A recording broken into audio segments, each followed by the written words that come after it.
Hello, Africa.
Hello, Africa. Enter Timbuktu, a new private-public initiative aiming to invest $1 billion in catalytic and commercial capital over 10 years to build a distributed innovation network of 8 Pan-African hubs, located in key ecosystems from Cairo to Cape Town, Dakar to Nairobi.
celebrate in a special way, to do it on our behalf.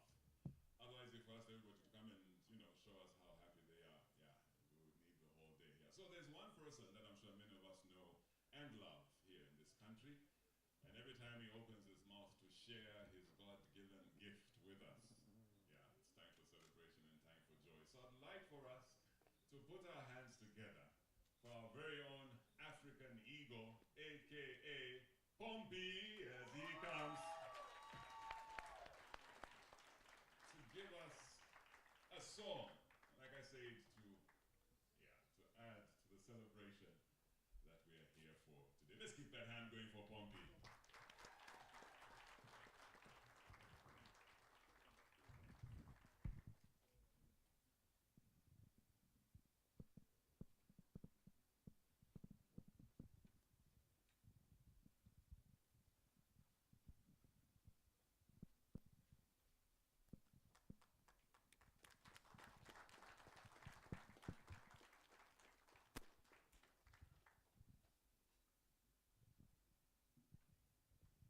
Good morning, ladies and gentlemen.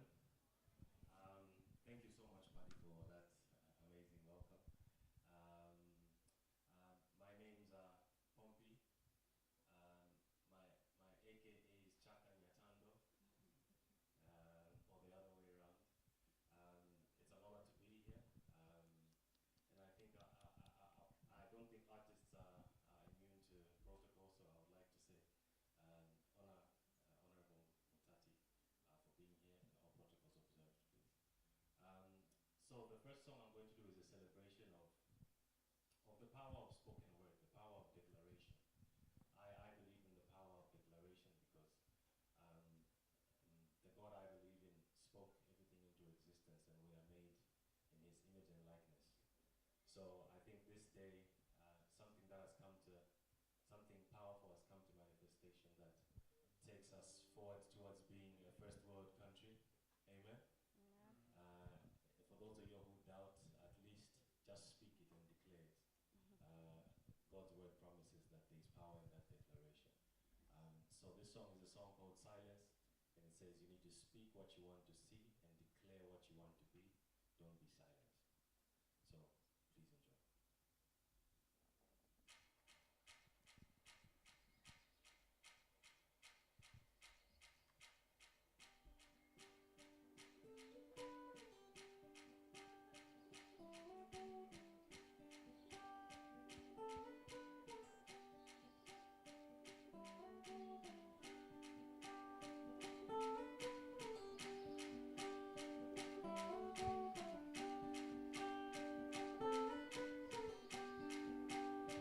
All you need is a seed, a mustard seed. To be specific, it's all you need. And in faith, just speak, and it shall be. Lazarus Aligone is what you should see. Get a vision and hold it. Hey, silence. Beafunani silence. Wene uchakawala. Beafunani silence. So you need to Speak what you want to see and declare what you want to be. Osati silence. Beafunani silence. I'm strong in the Lord and the power of his might. Tell a lion you can't fight. That you got na lupi. Nishili na matu, you step aside. Cause I know where my treasure is. It's on the other side. And I'm here with some witnesses. Hey, silence. Beafunani silence. Wene ujakawala. Beafunani silence. So you need to Speak what you want to see and declare what you want to be. Osati silence. Beafunani silence. get to your place of promise. Get to your place of promise. Speak to the rock, don't strike it. Speak to the rock, don't strike it. Yes, you can move that mountain. Yes, you can move that mountain. Was in faith, our belief was founded. Hey, hey. Silence, therefore none is silence. When you chakawala, therefore none is silence. So you need to Speak what you want to see, and declare what you want to be. Your sati, silence, therefore none is silence. yeah, yeah, yeah. Speak now with no delay. No delay, No delay. no delay, No delay. no delay. No delay, no delay, no delay. Oh, Sankara silent, oh Sankara silent, oh Sankara silent, oh Sankara silent, oh Sankara silent, oh Sankara silent. Oh, Sankara silent. Oh, Sankara silent. Thank you. So I'll sing it one more time. Silence, therefore none is silence. When you jakawala, therefore none is silence. So you need to Speak what you want to see, declare what you want to be. Oh, sati, silence, therefore none is silence. Amen. Please give a hand to our guitarist. He's hidden there in the corner, Mr. Joel. The next song is a bit more playful. I don't want to turn it completely into church. So now we're going to celebrate love. This is a song called No Rent. Please enjoy. If you know it, sing along. All right.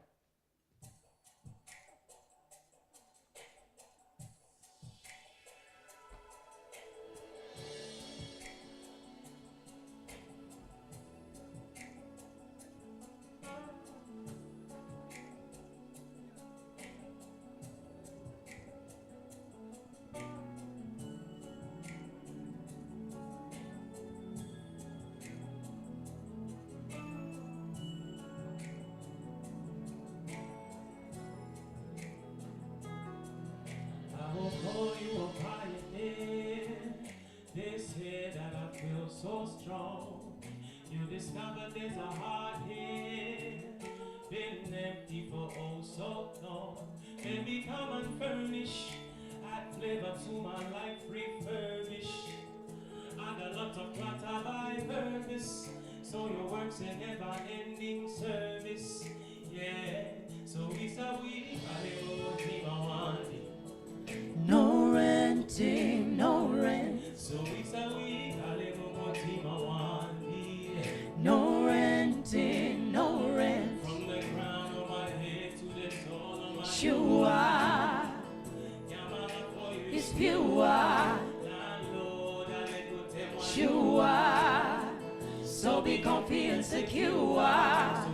3, 5, 4 farm. Skinny guy, but I walk like a giant.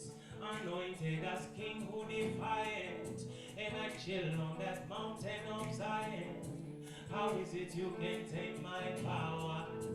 How is it you can bring me to silence? Nikala ningo sekelea, kwatingilineka. He never to with the violent.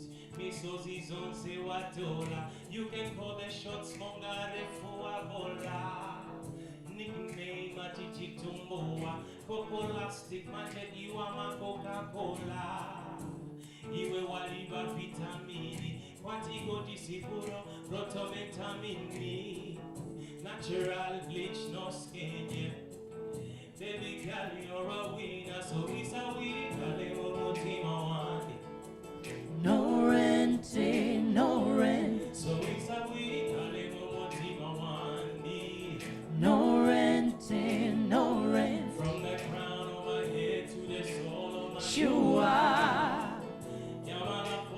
fewer.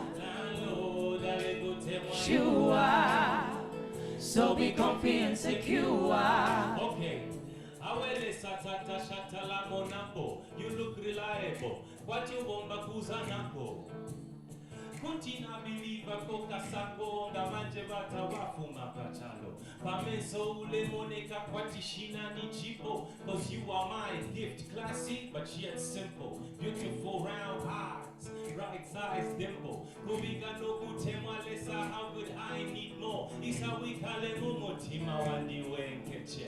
Olo nava uafita kwa jungo sene sene. Olo ameno yali sangalala kamochene. Gatintine chilemba iwe ulikuchele. Gana kumona nekuta meso kanda shaina. Shaka wekele kuushinde na lila pila. Na kutemwa kwati Yesu atema ulukuta iwe na ine benape. So it's a week one. No renting, no rent. So it's a week one.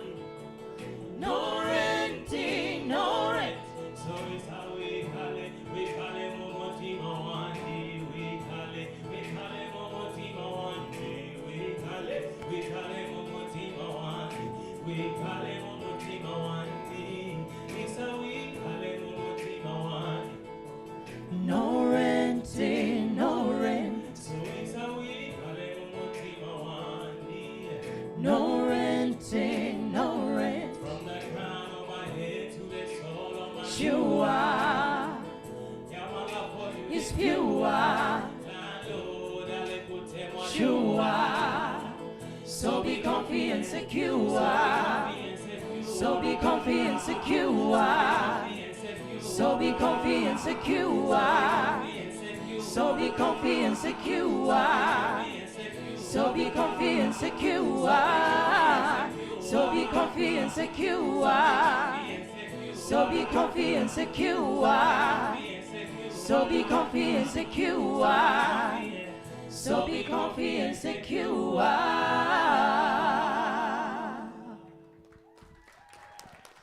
Thank you. It's Maybe we should have allowed you to finish your sentence. Thank you. Let's get another big round of applause to Pompey.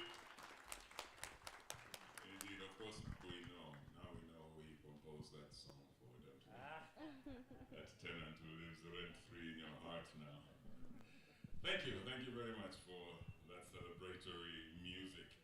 And now, ladies and gentlemen, to begin with the giving of remarks on this occasion, we would like to invite the board chairperson of the National Institute for Scientific and Industrial Research, and this is Engineer Kakwe Musonda, to give, indeed, the opening remarks on this occasion. I would ask that the engineer gives remarks from the table. I think the microphones will be supplied. Yes, the microphone will be brought to you. So let's put our hands together for Engineer Kakwe Musonda, the board chairperson of the National Institute for Scientific and Industrial Research. Good morning, everybody, and welcome to NISA. Your Excellency, President Hakainde Hichilema, represented today by the Minister of Technology and Science, Honorable Felix Mutati, UN Resident Coordinator, Ms. Beatrice Mutali, Permanent Secretary, Engineer Brilliant Habenzu, and other permanent secretaries present, UNDP Resident Representative, Mr. James Wakaiga, Your Excellencies, Ambassadors and High Commissioners, Executive Secretary, Timbuktu Foundation, Ms. Natalie Jabangwe, distinguished board members, representatives from the National Research Foundation and the University of Witwatersrand, South Africa, the President of the Engineering Institution of Zambia, the Registrar, the management of the National Institute of Science and Industrial Research, staff members, Henry Kambafule,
Vision 2030.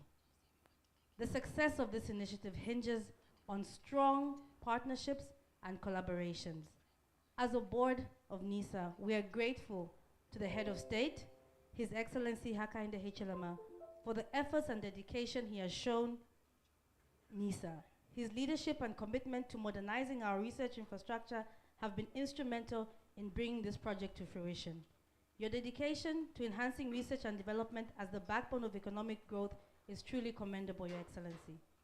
We are determined to reciprocate his dedication by ensuring the complete transformation of this national institute. We would like to extend our heartfelt appreciation to the UNDP and all our international partners who are here with us today. Your contributions have been vital in shaping the MineTech Innovation Hub, and we look forward to continuing our collaboration to achieve remarkable outcomes. We are grateful for a supportive ministry that has inspired us to walk this journey. Our minister's enthusiasm and open door policy has enabled us to hit the ground running. Thank you, Honorable. We are grateful for strategic partnerships with institutions such as the Engineering Institution of Zambia. The EIZ has gladly nominated a technical team that ensures that the infrastructure we build here will be built up to engineering standards on time and at the right price. We would also like to appreciate our enthusiastic management team that have responded to the call and are eagerly driving our vision forward. To our esteemed representatives from various ministries, embassies, high commissions, private and public sector, your presence here today underscores the importance of the initiative. Together, we're building a platform for innovations among the youth that will drive economic transformation and improve the quality of life for all Africans. As we break ground today, let us celebrate the beginning of a new era of research excellence and technological advancement. The MineTech Innovation Hub is an indication of our collective efforts and shared vision for a brighter future. It is through our continued dedication and collaboration that will achieve the strategic goals set forth by NISA and make a lasting impact on our society. We as a board are determined to wake up the sleeping giant and ensure its full potential is realized. Please watch this space and see what we can achieve. Thank you for your support, and I would like to take this opportunity to officially welcome you back in 4 months' time as we open the doors to our new building. Thank you.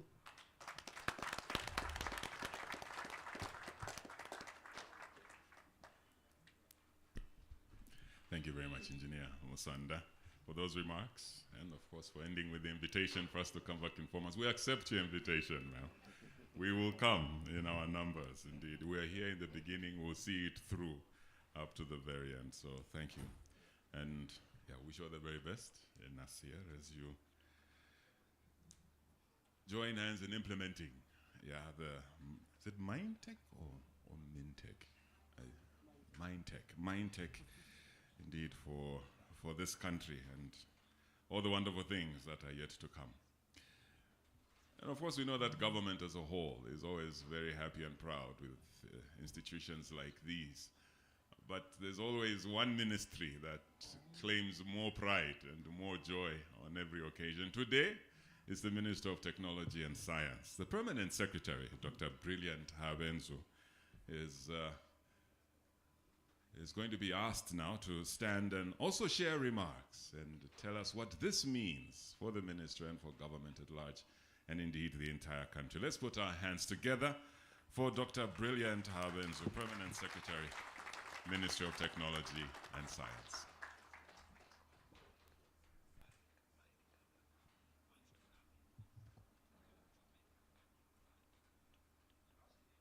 Director of Ceremonies, thank you so much. I just want to indicate to you that my name is Victor Kachabe.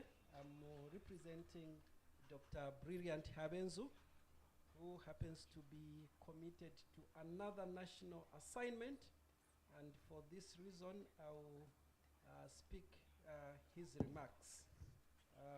The guest of honor, Honorable Felix Mutati, MP, representing His Excellency, the President of the Republic of Zambia, Mr. Hakainde Hichilema, the UN family, Her Excellency, Madam Tikidonke Kamara from Guinea-Bissau, the excellencies represented from all the embassies, all protocols observed.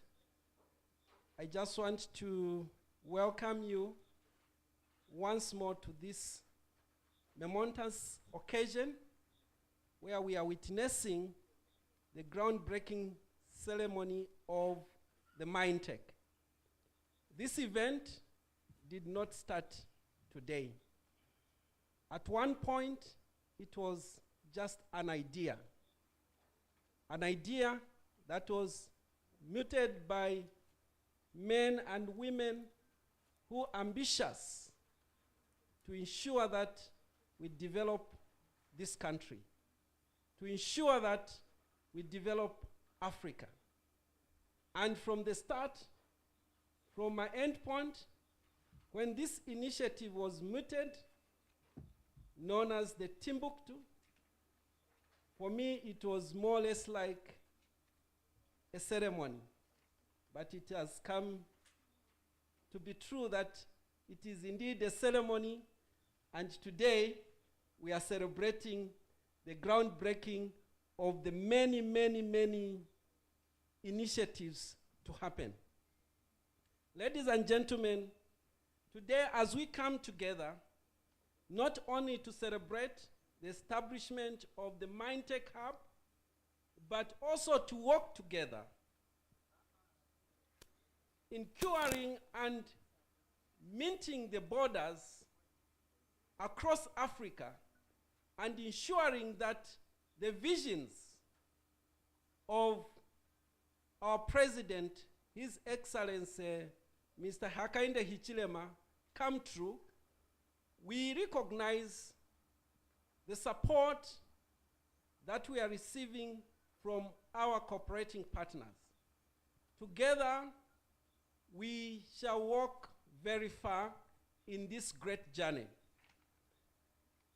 This initiative is going to not only contribute to job creation, it is also going to contribute to economic development and transform the lives of many people in Zambia and across Africa.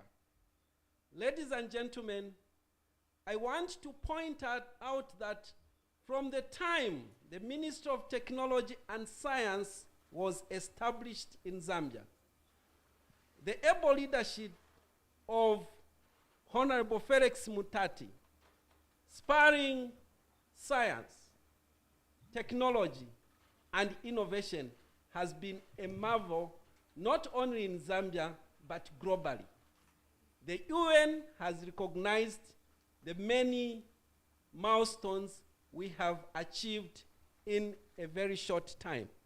So we are glad to have you here, and we want you to network, ensure that this journey that we are embarking on is a journey that is going to last a long time. At this point in time, I want to recognize the partnership of all of you who are here to not only come and enjoy together here. We want to ensure that as we establish this MineTech Hub, we are going to join hands together, bring resource, ensure that we share knowledge and partner together to make sure that this MineTech Hub benefit Zambia and benefit Africa. Ladies and gentlemen, this is not my show, and as such, I just want to once again welcome you all, and I thank you so much. God bless.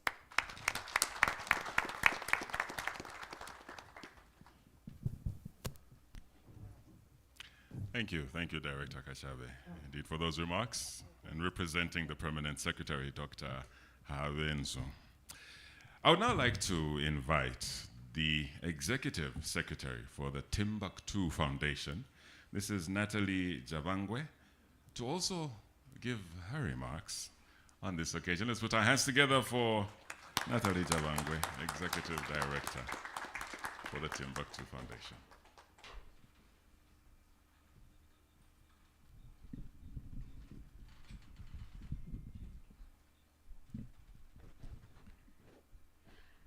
A wonderful morning to all of you. Thank you very much indeed for gracing us to this momentous occasion of a first ever in Africa, a mining technology hub, something that has not been seen before since the last 6.5 decades of the liberation of African countries on our continent. Your Excellencies here present, Chief Executive Officers of private sector, fellow colleagues of the United Nations Development Program, partners from the government of Zambia, we want to thank you, and I say all protocols observed. We as the Timbuktu family are hereby deeply honored to stand at the forefront of a bold and new chapter for Africa.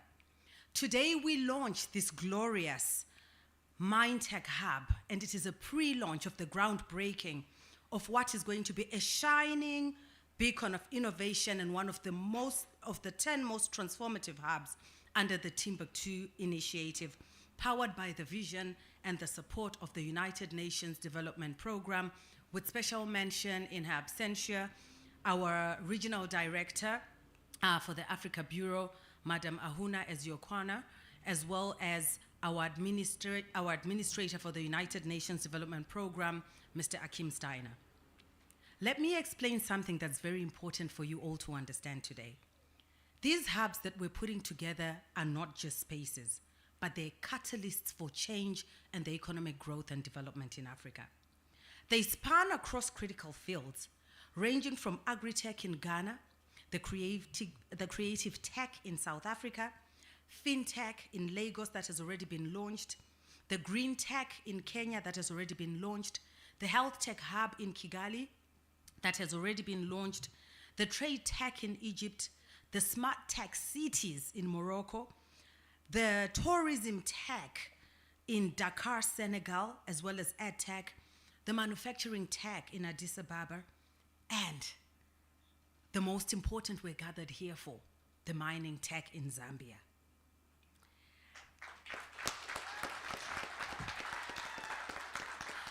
Here at the MineTech in Zambia, we're fostering talent and we're unlocking the boundless potential of Africa's young minds in the future of the mining industry. These are the future leaders that will be housed here from a pan-African region who will reimagine what the mining industry is all about. They will drive innovation and lead us into a sustainable and thriving tomorrow. But there's one important thing about why the location for the MineTech Hub is in Zambia. Zambia is extremely special to us today, and we want to pay tribute to His Excellency the President for all of the support he has given us through his supporting ministries, because Zambia happens to be one of the largest mining industries already on the continent. Not only is it one of the largest mining industries on the continent, but it has been driving advancement in policy transformation as well. It is also positioned on the future-scaled Lobito corridor of mining, that all of Africa's mining prospects will happen, and it will be home to this Pan-African hub of excellence. I want to take this opportunity to thank you, Honorable Minister Felix Mutati. I want to thank UNDP Resident Coordinator, Dr. James Wagaika, and I want to thank also the CIO here resident, Dr. Henry Kambafilwe, because we only started talking and discussing about this opportunity, believe it or not, less than 6 months ago. Africa requires men and women of action who will walk their talk and who will put their mouth where their money's at. Gone are the days where lawmakers, change makers in Africa, entrepreneurs, leaders in Africa, should just hang around tables, enjoying fantastic meals, celebrating and or talking and making plans that never come to fruition. It is our time. to execute. So in this place here, we're arming startups with tools and expertise. They need to leverage technology in the mining sector to push boundaries and innovate. Together, we'll see optimized mining operations, stronger safety standards, and practices that protect the planet while turning raw resources into an opportunity for the growth of African economies. The future generations of miners will no longer have to continue using haws and picks, but they can leverage the advancement of technology to drive efficiency, to drive automation, accessibility, affordability, tools of collaboration, and to drive future economies of scale at par with our global north peers. Mining should no longer be seen as the blood industry, but as the sustainable industry whose raw material services humanity and its needs. Mining should give us a new rhetoric in Africa, a rhetoric that is completely separated and disenfranchised from the story of corruption that we know today, from the story of a lack of economies of efficiencies that are not yet realized in Africa.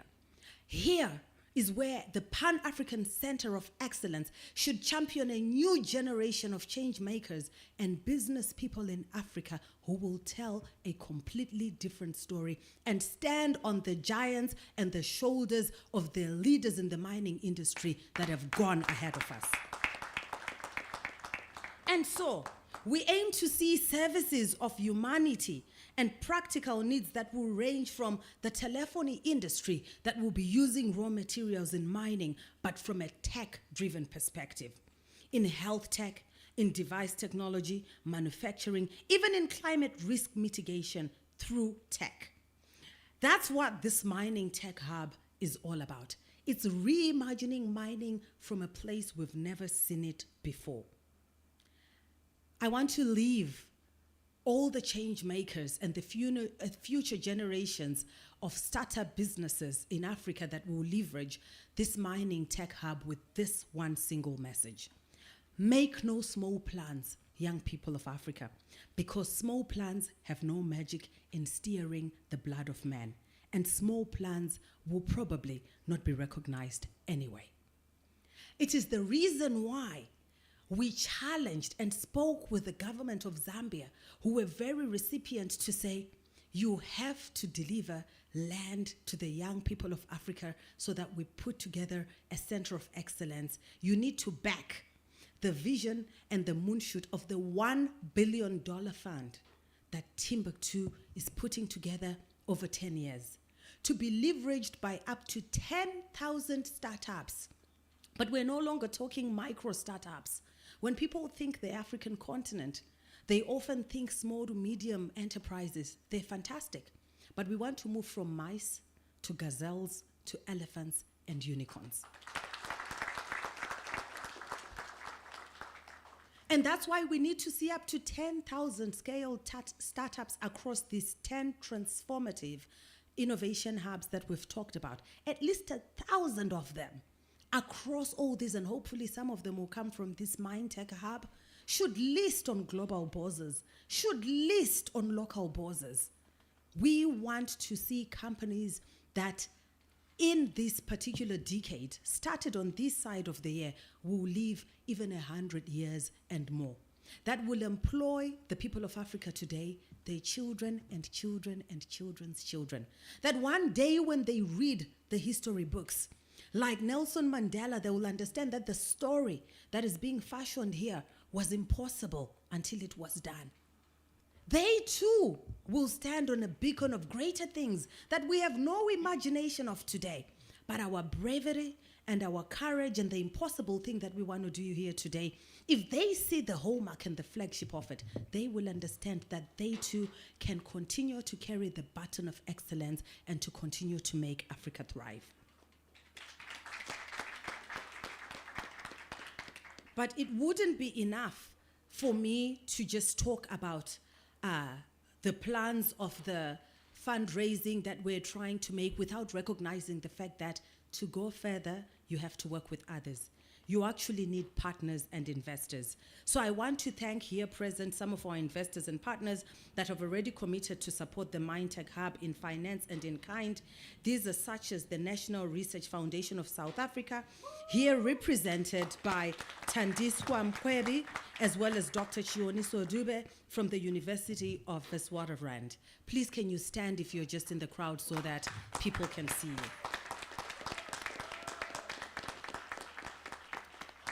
We are grateful for women that are championing a traditional industry on the African continent. I also very much would like to say, this is not just a moment of celebration, but it's a call to action.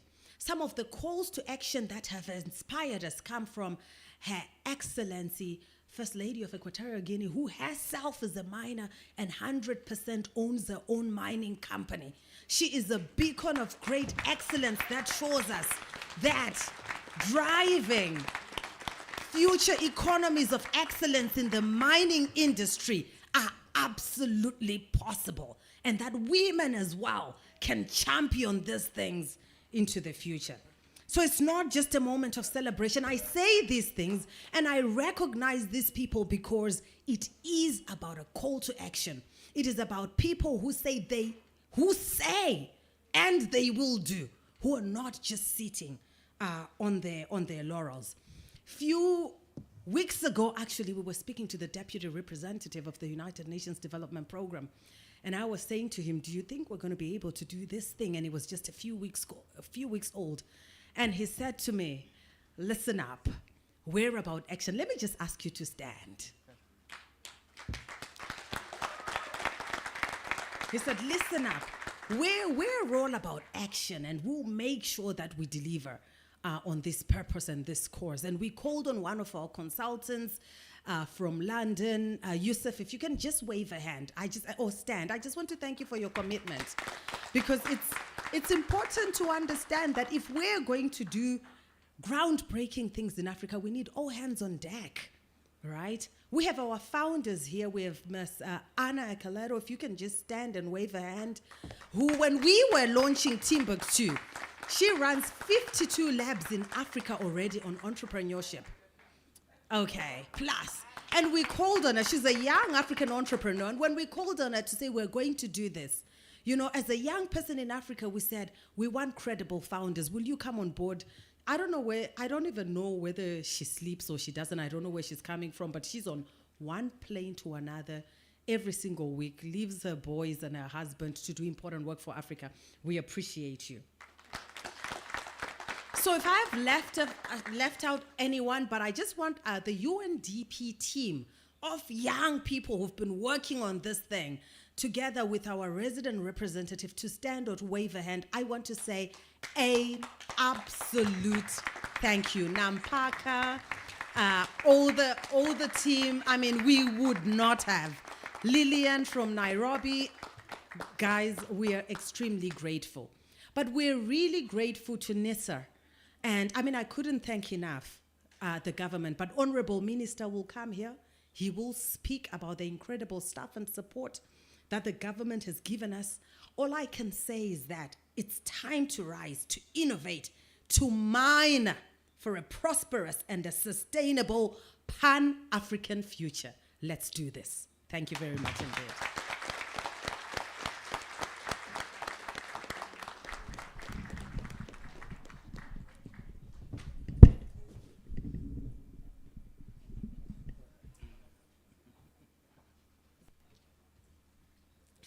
Let's do this indeed. Let's give another round of applause to Natalie.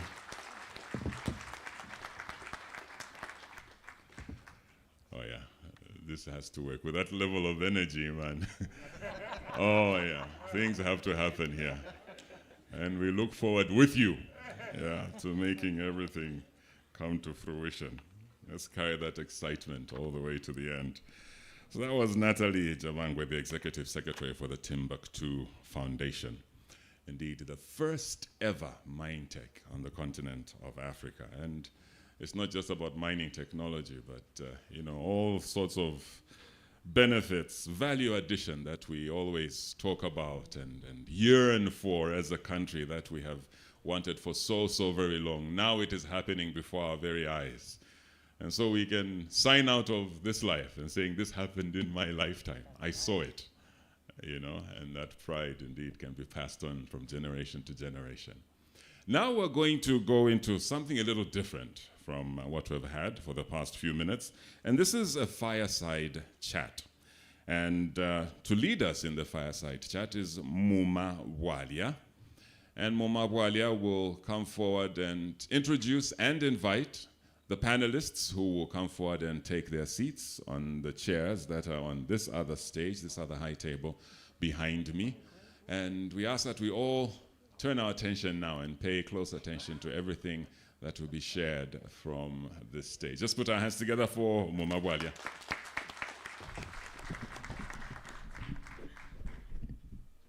Thank you. Thank you, Patty. Please allow me to ride on the protocols that have already been established. This fireside chat has been included in today's groundbreaking launch of the Timbuktu Hub to precede the pre-launch of the Core for the Acceleration program. Today's fireside chat will lay a groundwork for the upcoming Core for Innovations for the MineTech Acceleration program. Through the Core, we aim to identify 10 innovative startups across Africa to participate in the MineTech Hub's inaugural acceleration program. This will ensure that the insights gained from our discussion will inform the design and implementation of the incubation and acceleration program. Our theme for the chat is Innovating for Inclusive and Sustainable Growth in the African Mining. And to help me expound the theme, I have a panel of thought leaders and captains of industry. My first guest is a pioneering entrepreneur and mining company owner who has made her mark in a traditionally male-dominated industry. As the chair and founder of Tigui Mining Group and Tigui Holdings, she has harnessed her Ghanaian spirit to propel her companies to the forefront of responsible and sustainable mining practices in Africa. Beyond her role in mining, she is a multifaceted leader, serving as a political figure, global advocate, and champion for Africa's sustainable development, women's empowerment, and youth opportunities. Her influence extends through her membership in the UNDP's Africa Influencers for Development, where she spearheads initiatives to introduce innovative technology and transparency to the African mining sector. Please help me welcome to the stage this visionary leader, hailing all the way from Guinea-Bissau, dedicated to transforming the mining industry and fostering sustainable development across Africa. Her Excellency, Tigudanke Kamara.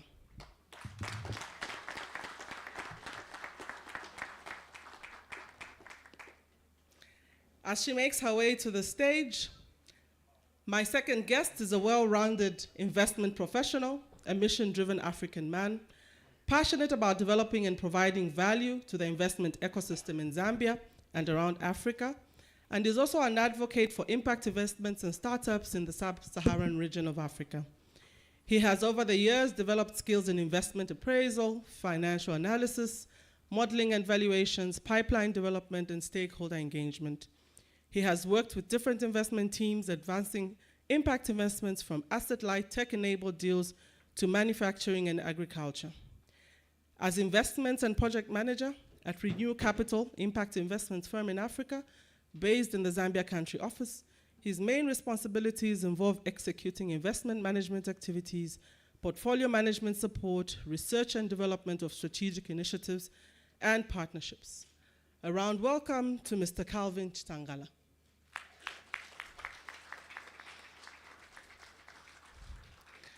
My third guest is a seasoned expert in public service management information systems with an impressive 14-year track record in the field. Throughout his career, he has led significant advancements in the digitization of the mining licensing and ecosystem, streamlining processes and enhancing operational efficiency.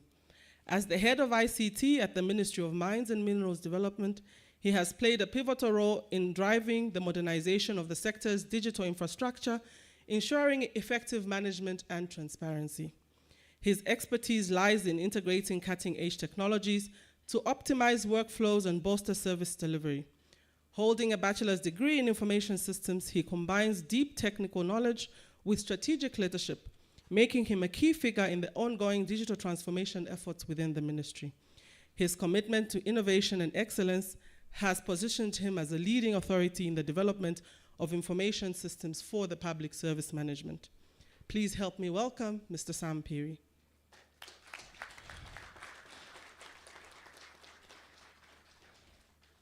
Last but in no way the least, my fourth guest has extensive experience in economic development and international relations, having held notable positions as UNDP resident representative in Eritrea, senior economist in Ethiopia and Zimbabwe, and chief economist and director in the Kenyan Foreign Service. He has made significant contributions to global development, particularly in Africa, focusing on poverty, Millennium Development Goals, Sustainable Development Goals, and economic growth. He holds an economic honors degree from the University of Nairobi, a master's degree in economics from Renmin University of China, and a doctorate in social transformation.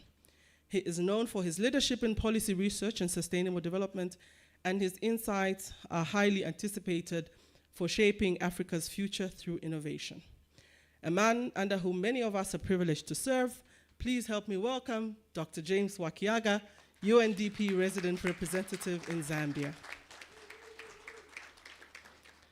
And to moderate the session, I have been introduced. My name is Mumabwalya Munansangu from the United Nations Development Program.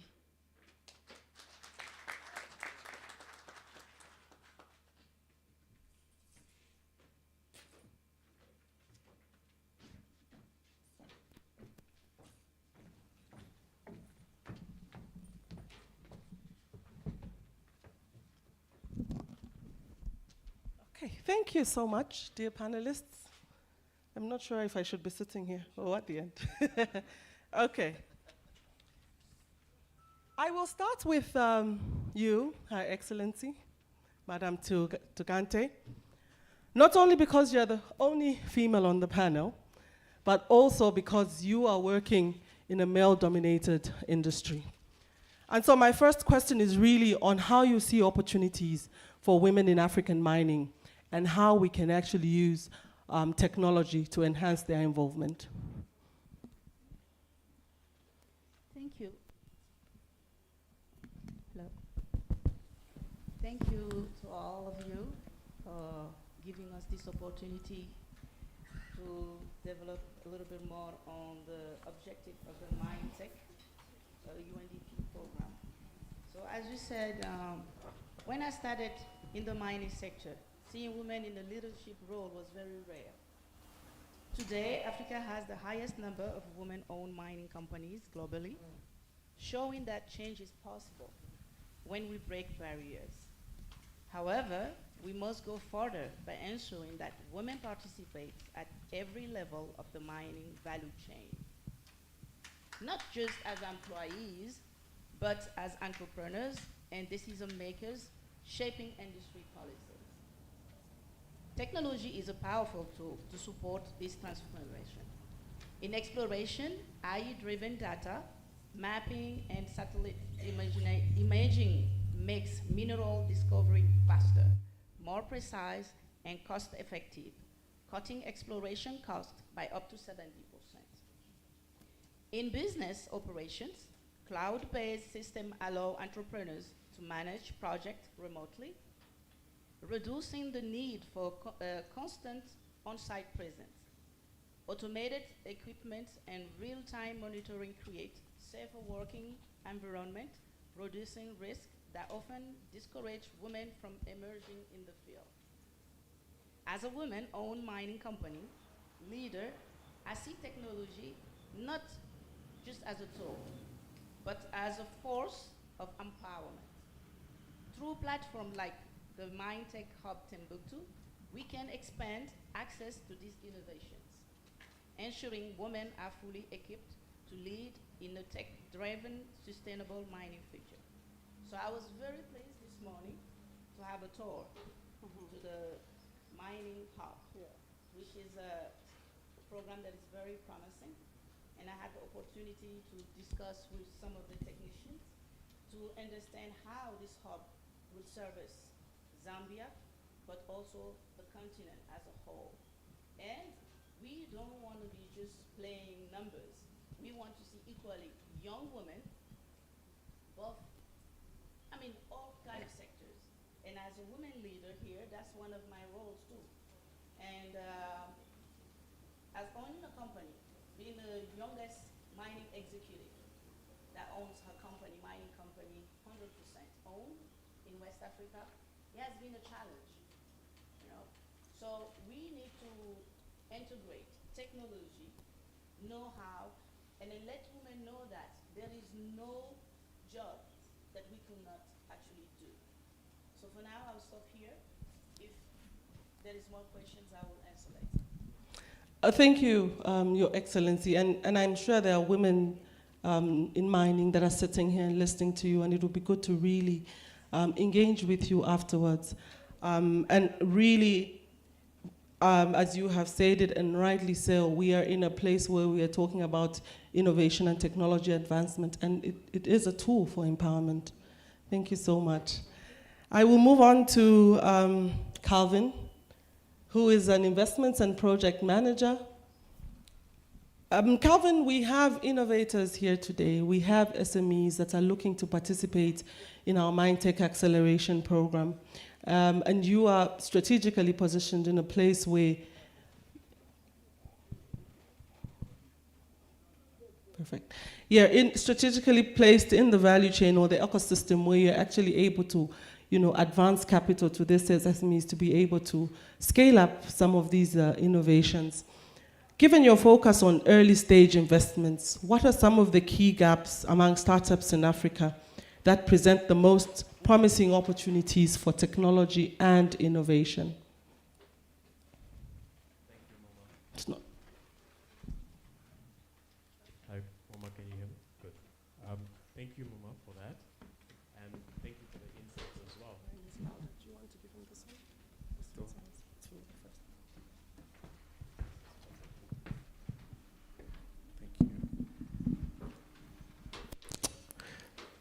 Okay, this is better. Thank you, Mama, and thank you as well. And does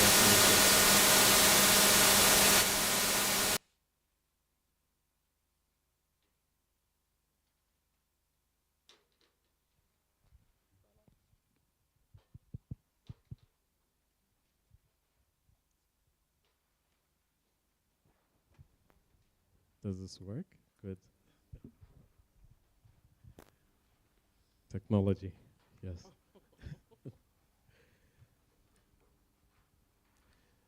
The early stage investing space. Yes, there are innovators in the room, and maybe just to bring some context of what this space looks like before I go to the question of some of the gaps and inefficiencies we're seeing. Yes, we are active in this space as an early stage investor, as Renew Capital, across 14 countries now. Most of our portfolio sits in about 9 countries, Zambia being one of them. And some of the things we learn around this space, firstly, is that most of the capital that's available to this space comes from family and friends. It comes from venture capitalists. It comes from angel investors. And they dedicate their own early stage risk capital to startups that are in their infancy stage. So most startups in this space are barely breaking even, and we commit ourselves to helping them walk that path that otherwise might be called also the valley of death. So it's a very high risk space to exist as an investor. You are highly likely to lose all your money in this space. I think the dedication to this space is great, really encouraged by Timbuktu and what you're doing as the UNDP and as government. This is one of the things that we think is important in terms of the gaps we see in some countries with regards to policy support. So that's number one, right? An enabling policy environment is critical. And we're encouraged that initiatives like this, not only in Zambia, but across 10 hubs in Africa exist. So that's one. maybe a few insights from the supply side, right? A few challenges we see, because that's my bias, someone who's coming in and trying to help provide early stage risk capital. So firstly, allow me to state that there's an issue with regards to access and with regards to availability of early stage risk capital. Access, right? Most of the capital coming to the continent in terms of venture capital, over 80% of it is foreign capital. So that's a big thing, because this foreign capital also has some investment minimums that they cannot break through with regards to supplying capital to these startups that need to take up this early stage capital. Let me make it a bit more practical. Most of these startups seek about $50,000, right? But the investment minimum would be $100,000. So that's a bit of a risk. That's a bit of an issue there. With regards to availability of capital, again, for early stage businesses, allow me to say that there's a concentration risk around the continent.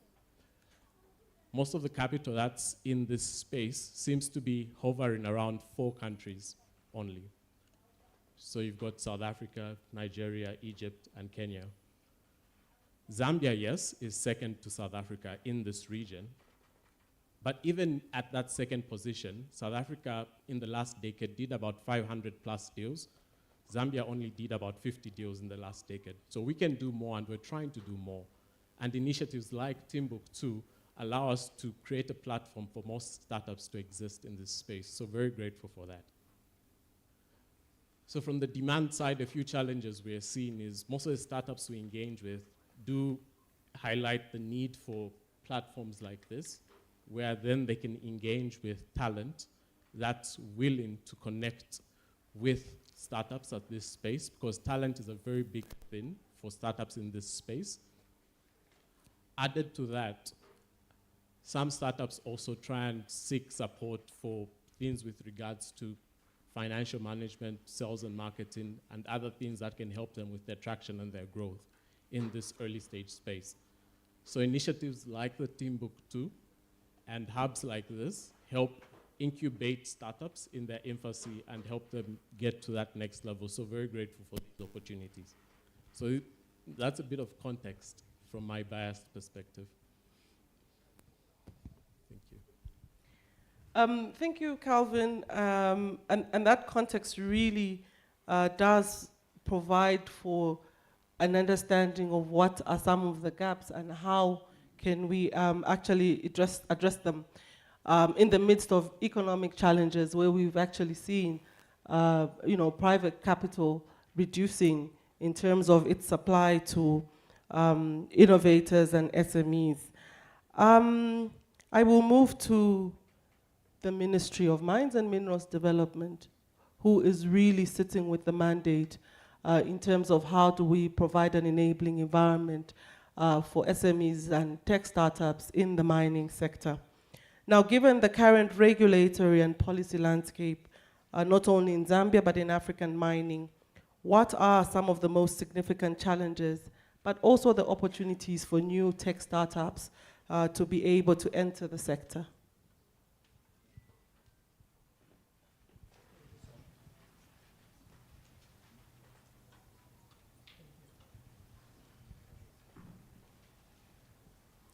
Thank you, Moma.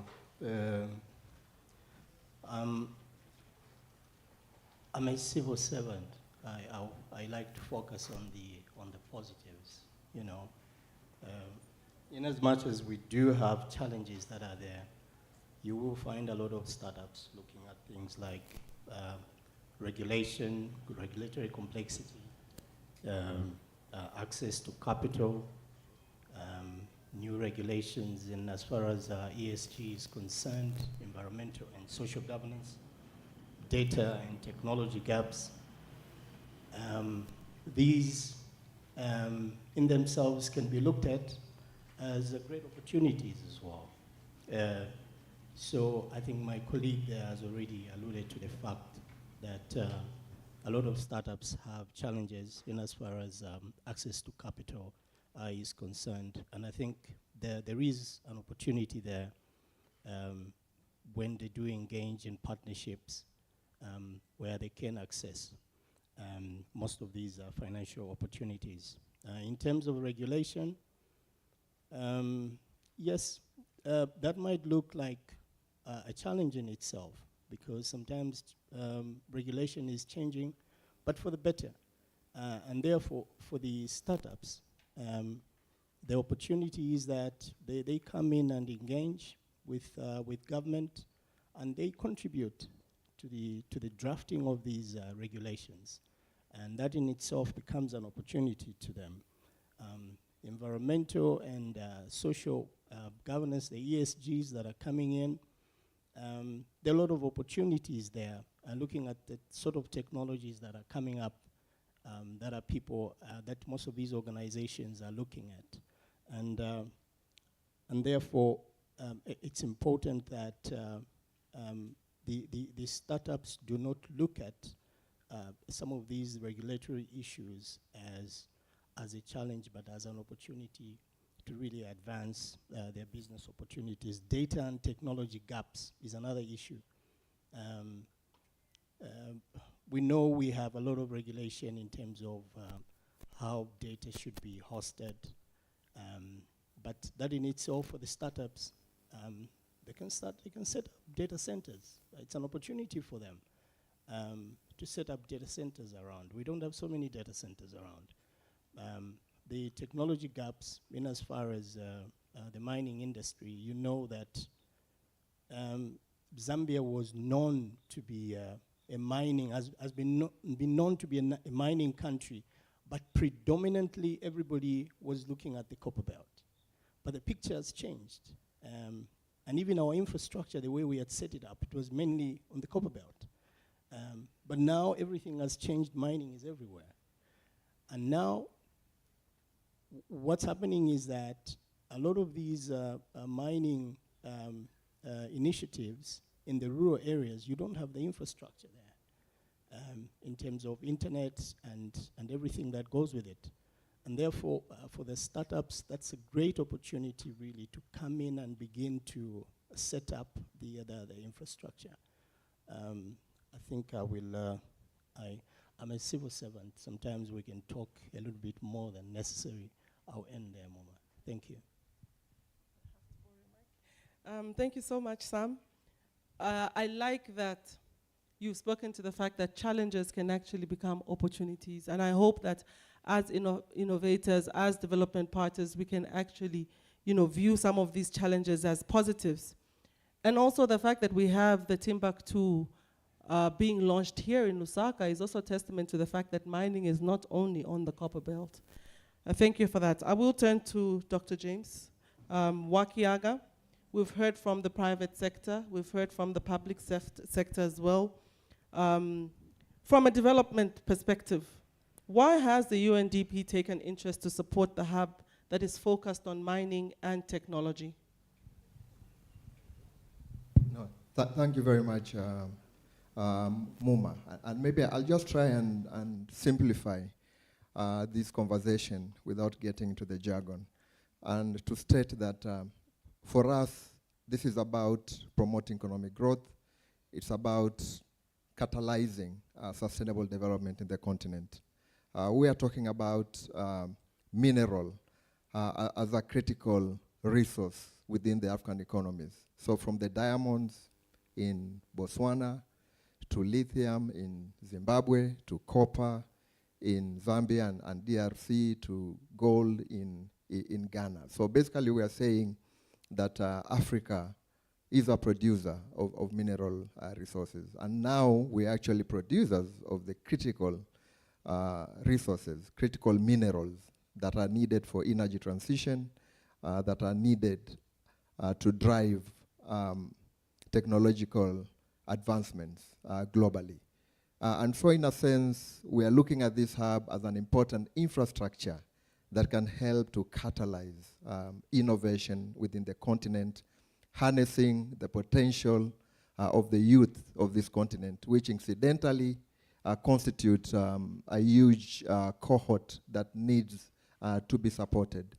And therefore, as part of the Timbuktu initiative and to echo the sentiments expressed by Natalie, that the whole concept is really about building one of the largest innovation ecosystem in the continent. And therefore this MineTech Hub being one of the 10 hubs that's gonna help to accelerate the harnessing and leveraging of technology to promote sustainable development. And so really, that's why UNDP is in this space, and that's why we are all very excited to have the MineTech Hub, because I believe this MineTech Hub as a Pan-African asset will help to leverage on innovation to harness technology with a view of fostering and catalyzing economic growth and development. Thank you.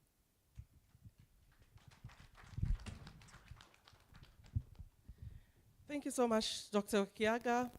And you've rightly highlighted that Africa is a mineral resource continent, and with the demand on the rise of demand for critical minerals, actually does position us to be able to harness and catalyze economic growth on the continent. I will go back to Her Excellency, Madam Kamara. As we, picking up from Dr. Wakiaga's points on the fact that, you know, the demand for minerals, critical minerals, development minerals in Africa, what are some of the future focus areas and innovative opportunities that you foresee being crucial for the mining sector, which startups could consider? Hello? Okay, good. Thank you. Very good point. So let's start by saying first that Africa's future in mining lies not only in exporting our raw materials, you know, but in creating value through innovation, sustainability, and local entrepreneurship. Startups should rethink how minerals are explored, processed, managed, to build Africa's competitive advantage while ensuring long-term community development. So I'm sorry that I'm reading that right now, but later on we'll go into more developments. The first area of focus, in my point, is tech-driven exploration, like MineTech Hub in Zambia. AI-powered productive tools and drone mapping can reduce exploration failures by up to 50%, making mineral discovery faster, cheaper, and less harmful to the environment also, because a lot of drillings, you know, when you have to take the team, it's very costly, but with the drone technology, it makes it easier, cost efficient. So the next local value creation is also critical. Africa currently processes only 10% of its raw mineral, missing billions in potential revenue. So startups that build local refining and supply chain hubs will create jobs and retain wealth within the continent. Okay, so those are some of the key focus points that entrepreneurs should focus on. Sustainability will also define mining futures. Startups offering environmental monitoring, carbon tracking, and waste management system will help mining companies meet growing ESG standards while ensuring compliance with international markets. With 60% of Africa's mining operation located off-grid, renewable energy solutions such as solar-powered microgrids can reduce operational costs while promoting clean energy. You know, because mining's held in a very remote areas, and then energy is not accessible to all these places. So sometimes that's very difficult. So last, startup must create entrepreneurial ecosystem around mining communities by supporting local businesses, training leaders, and enabling knowledge transfer through digital learning platform that come back again to MineTech Hub, what you would provide for entrepreneurs. I wish I had a MineTech Hub when I started mining in 2009. I believe I would have made less mistake, save a lot of money, and be more proactive than I am right now. So this is the future, the MineTech Hub Timbuktu envision, where innovation fuel not only business success, but also sustainable development and economic empowerment for communities across Africa. So we need to keep in mind that the MineTech Hub is not only for Zambia, but this is a place where all the African continent, the countries will come to learn about successful mining practices, you know. So this is a Pan-Africanist initiative launched by the UNDP, and me being a miner, I believe this is really something that will help grow the economy of the continent, help young people, and then, of course, help integrate young women in the mining sector so we could also grow and move forward. Thank you. Thank you so much, Your Excellency, and I think I will not take away from that. I hope that our innovators and our SMEs have actually listened. The infrastructure that is being launched, or the ground that we're breaking today, and we will hold our chairperson to it. We will come back 4 months from now. But really, it is how do we leverage on the innovations that are coming from here to accelerate, to have more cost-effective processes, to appreciate sustainable mining practices like you have said. And so this is really transformation and an amazing opportunity for our innovators and SMEs across Africa. Yes. I will go to Kelvin again, and very quickly, looking at the milestones, I think previously you had spoken to the fact that, you know, the risks that come with you channeling capital to startups, tech startups. Now, what specific milestones do you expect to see in a startup to qualify for pre-seed, seed stage, and pre-Series A kind of funding? Thank you, thank you. So since 2022, maybe let me just indicate that we've done about 34 deals in about 9 countries of these kind of startups. So we're very encouraged by the opportunities that we're seeing, and we hope to do more. We have a Pan-African vision, just the way Timbuktu have a Pan-African vision as well. This space, when it comes to pre-seed, seed, and pre-Series A and Series A, those are very technical terms. I hope to demystify them a bit as I communicate. The first phase, which is usually pre-seed, in this stage, the founder has developed their idea. It's somewhere around MVP.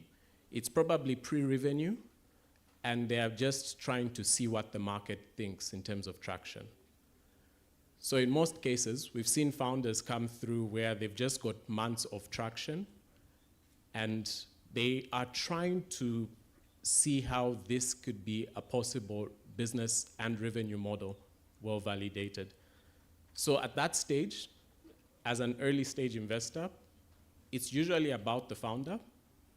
It's usually about, is this a trustworthy founder who we think has the grit to see this for the long term? Are they inspirational, like our founder here? Well done. Yes, so most of that, yes. So most of that exists at that stage, because most of it is ideation, just getting into the marketplace. And so we are largely investing in the founder. Once that happens, they come onto the portfolio, and we connect with them a little, where we try and see how we could support them, because we know they have a very lean team, so probably they need help in sales and marketing. They need help in cash flow management. Cash is king in this space. You run out of cash, you're most likely to die. And they haven't yet gotten break even. So that's where we come and see how we could support them on that end. And this does take up a lot of time. So we do stand alongside developmental partners like UNDP, Global Affairs Canada, to see how we could support their growth in this phase. But a few months in, a year in, 2 years in, now we start to try and discuss a seed stage round. At the seed stage round here, we have seen traction. and hopefully it's high growth traction. We can see the revenue growing, say, at a monthly growth rate of about 20% or more. And we are saying, okay, the founder is great. The market is responding to the product. There's a sure revenue model here, and we can see the growth. The founder is moving in the right direction. Can we then discuss a seed stage round? And by the way, at all these stages, it's largely an equity investment. It could be a simple agreement for future equity, or it could be a convertible note. But what I'm trying to say is we go alongside the founder. So at seed stage, there we're probably trying to see, is there a product that has been well validated by the market? Is there good traction? Is the market large enough for us to achieve that big opportunity? Because the earlier speaker said it's about trying to get to a unicorn status. And that usually happens at seed stage. Pre-Series A, here now we are saying, okay, we've done most of the groundwork. The team has come together. Now let's take this to the next level. Let's scale up. There's a difference between startup and scale up. So at pre-Series A, we're preparing the startup for that scale-up phase that happens at Series A. So at that stage, it becomes a bit more technical. Here, this is where we try and do our follow-on rounds of capital. Here now, we are trying to develop a more robust financial model. We have very good data for us to do a lot of insights on a stable valuation. So it's less of it's more a bit scientific here because we've got good data for us to actually claim to say this is a solid business model. So that usually happens around pre-Series A. I hope this is helpful, especially for the founders and innovators in this place. Above all, stick around hubs like this, stick around these kind of spaces where we try and demystify more of this information. Thank you. Can I just add something? Yes. As a founder, Yes. man, I don't know where you were.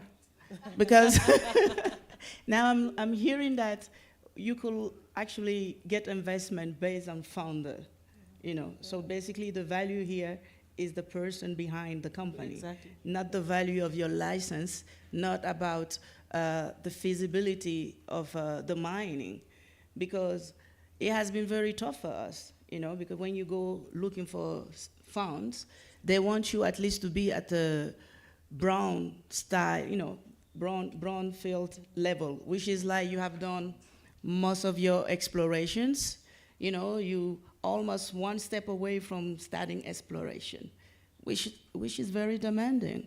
So I guess the next generation is really lucky to have businesses like them to support them, because when we started, we didn't have that, and then you have to do everything by yourself. Most of the time, the banks will be like, no, no, no. And being the woman also, you have to have collaterals.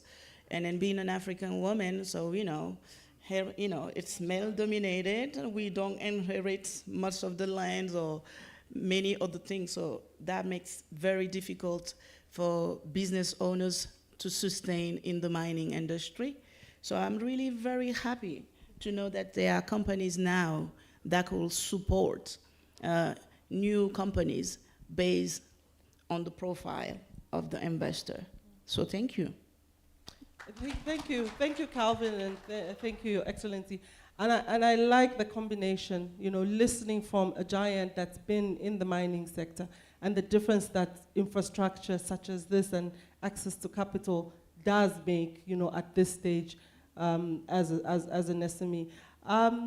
Calvin, I also like, just to add on to Her Excellency's points, I think I like the fact that beyond just saying, here's the capital goal, there's a bit of work that is done in terms of providing all these other services to build this tech startup. And I think that's really important in ensuring their success, but also their sustainability. Thank you for that. Sam, I will come to you.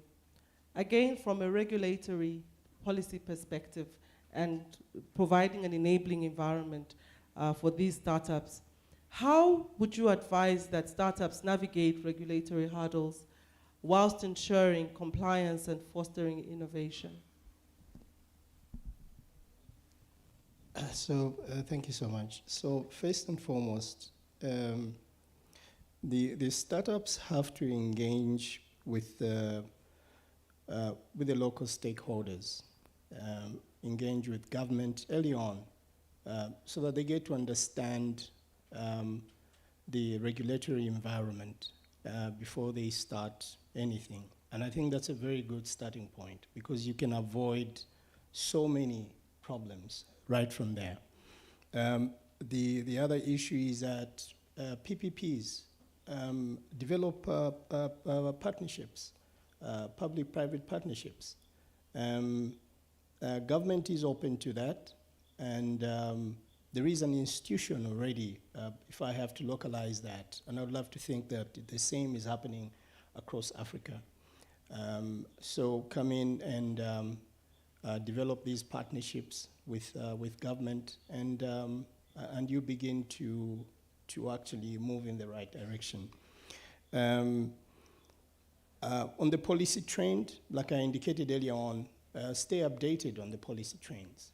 What is happening now in terms of Zambia, in as far as regulation is concerned? If I have to look at Zambia, even Africa, most of the African countries are looking at issues of regulation, issues of local content, and therefore the startups, they have to be alive to that fact, and begin to understand what exactly is going on in as far as local content is concerned. What are governments looking at? And not look at it as a negative way, but begin to understand that, and you find that they will navigate through that. I think I have said, I've practically indicated what I wanted to speak about. Thank you. Thank you. I'll allow for just the...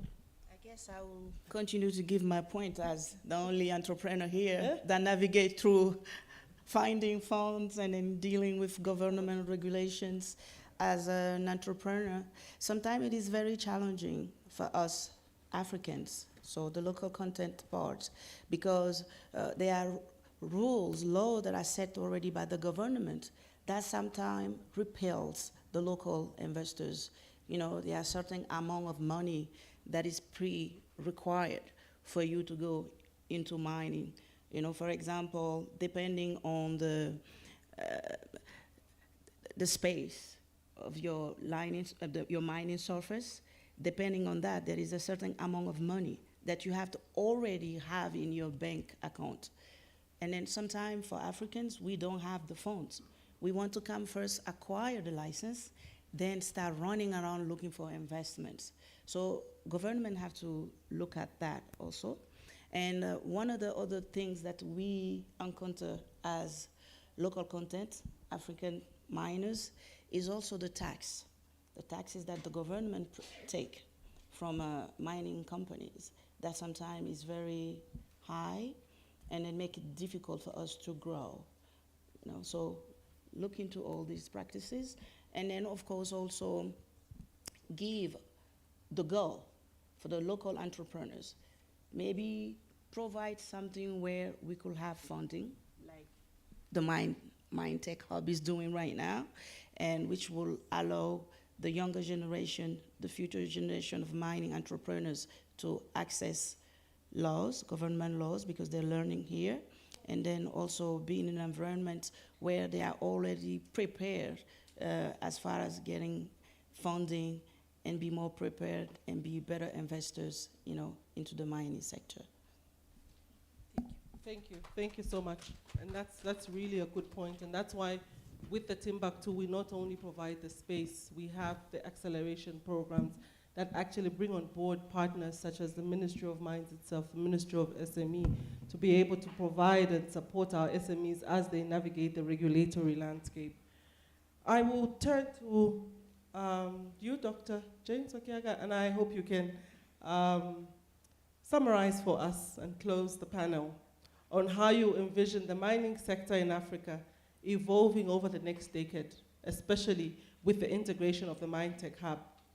Do you think it will result in sustainable and responsible mining? Thank you. Thank you very much. I hope it's loud enough. Let me say, for me, I think in terms of the evolution of the mining sector in Africa, it's important for us also to look at the nexus of energy and critical minerals. I think that's what we need to look at. And so in a sense, how as Africa do we harness on the critical minerals to also drive the energy transition? I think that's the space where we need to invest in. And then secondly, how do we use the MineTech as an innovation ecosystem to also leverage on the promotion of the technology, particularly the artificial intelligence, the Internet of Things, and other forms of technology that are evolving. And I think that's where Timbuktu, as well as the MineTech in particular, becomes very important. And from what the panelists have spoken, I think the issue of partnership also remains very critical. And so as we drive the MineTech into the next level, let's also look at how do we draw in the venture capitalists who will be a critical factor in driving the Timbuktu initiative. And therefore partnership with potential banking institutions, but also partnership with the mining companies, that will be key as we drive the MineTech into the next level. Currently, we're having a conversation around the Lobito corridor, and to what extent can MineTech also contribute to this, particularly in terms of harnessing, particularly the value chain system across Zambia, across the SADC regions, but in Africa as a whole. And so let me, in ending, use the power of the bully pulpit to thank especially NISA, because NISA have been an important partner with us in hosting the MineTech Hub, and so we still have a journey. And NISA being a research institution, so we are basically also bringing to this space research and development around the mining sector. And then, of course, my team led by Laurent and the Accelerator Lab, who have been in the forefront, Roslyn, Nampaka, as well as Salome. That's the team, really the brains of young women who are helping to drive the MineTech Hub. Not to mention the leadership of Natalie Jabali, the CEO of Timbuktu, and she deserves another round of applause. And therefore, as we move forward, we look forward, as we move ahead, we look forward to strengthening this partnership, and certainly we need to continue watching this space as we work particularly towards bringing in the innovators in the next coming weeks, working very closely with Bongo Hive in terms of trying to get the innovators into this space. Thank you very much. Thank you. Thank you very much to my discussants. Having heard from an investment firm, from a development perspective, from an entrepreneur, from the government, you will agree with me that really the Timbuktu is a transformative initiative. And to ride on Natalie's call to action, and she spoke very passionately about it, our innovators in the room, please utilize the space that is being provided for you today.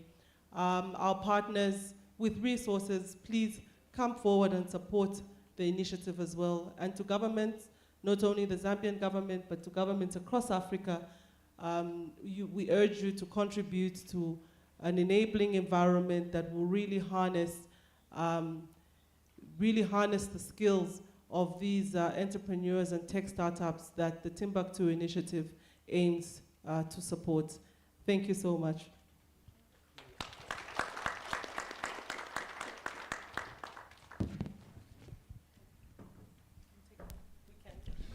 Well, let's give another big round of applause to Muma Walia and her panelists.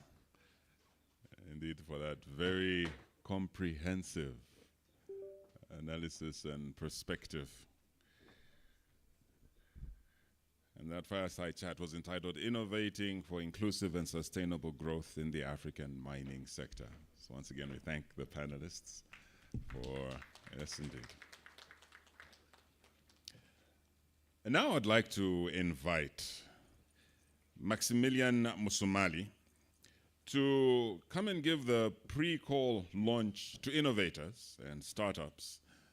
And Maximilian Musumali is from Bongo Hive. So let's put our hands together for Maximilian as he comes for the pre-call launch to innovators. So.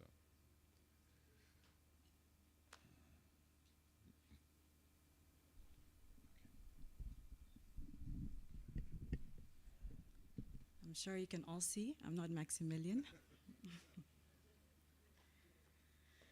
Okay, the Honorable Minister, the Permanent Secretary, the UNDP Representative Coordinator, the NISIR Board Chair, government officials, the media, invited guests, ladies and gentlemen, good morning. My name is Momo Mobila Kakoma, and I represent Bongo Hive, a technology, innovation, and entrepreneurship hub that supports entrepreneurs to start, build, and attract investment. We also offer tech-based consulting solutions and innovation consulting, and we also provide co-working spaces and collaborative partnerships to drive impactful change. Bongo Hive is a proud partner of the Timbuktu MineTech Hub. It is an honor to stand before you as we take a monumental step toward transforming Africa's mining sector through innovation, sustainability, and collaboration. Today, we're not just breaking ground for a physical hub, but laying the foundation for groundbreaking ideas and transformative solutions that will redefine the mining industry across the African continent. The Timbuktu MineTech Startup Accelerator program is the first of its kind initiative that invites the brightest minds and boldest innovators to reshape the future of mining in Africa. The program is designed to support startups, leveraging cutting-edge technologies such as data visualization, drones, AI, to tackle critical challenges in the mining sector. And what makes this program truly transformative is that startups are empowered to create solutions that align with Africa's developmental priorities and to contribute to the UN Sustainable Development Goals. The initiative also prioritizes African talent, solutions by Africans for Africans, ensuring the local insights and expertise take center stage. The program officially opens for application in January on the 13th in 2025, and we're calling on entrepreneurs with scalable solutions, defensible position, and a clear monetization strategy across Africa to join us in driving socioeconomic transformation through innovation. The Timbuktu MineTech Hub Accelerator will offer unparalleled mentorship, so startups will gain access to industry leaders who can give them guidance, provide tailored guidance to refine their business models, scale their operations, and amplify their growth and impact. The program also offers equity-free funding, so the top 5 participants that will be selected will receive up to $25,000 in grant funding, along with opportunities to connect with investors for future capital growth. They will also have the opportunity to network within the program. We're creating a platform for collaboration where entrepreneurs can forge valuable connections with potential partners, customers, and stakeholders. And they also have access to the wide network of other Timbuktu hubs and entrepreneurs across Africa. Finally, they also get technical and operation support to refine their prototypes. From cutting-edge tools to operational resources, startups will gain everything they need to accelerate their growth. At Bongo Hive, we always believe in the power of innovation to unlock Africa's potential. The Timbuktu MineTech Startup Accelerator is more than just an accelerator. It is a bold vision. It is a bold vision for the future of African mining, a future where technology drives efficiency, sustainability, and inclusivity, creating opportunities for all, especially the youth who inherit and lead this sector. By encouraging innovation, we're not only addressing today's challenges, but we're also preparing for sustainable and resilient mining sector for decades to come. As we celebrate this momentous beginning, I urge all startups with innovative solutions for Africa's mining sector to seize this opportunity. There'll be a QR code that will be beamed on the screen at some point, or you can find it online as well, for more information on the program and to register your interest before the launch of applications. Applications open on January 13th, 2025. Please don't wait for the last minute. To all our partners, stakeholders, wide network of technical experts, startups, our community of startups, UNDP, NISIR, we thank you for your unwavering support. Together, we're redefining what's possible in the mining sector in Africa and creating a legacy of innovation and progress. Ladies and gentlemen, the future of African mining starts here, today, and with us. Thank you.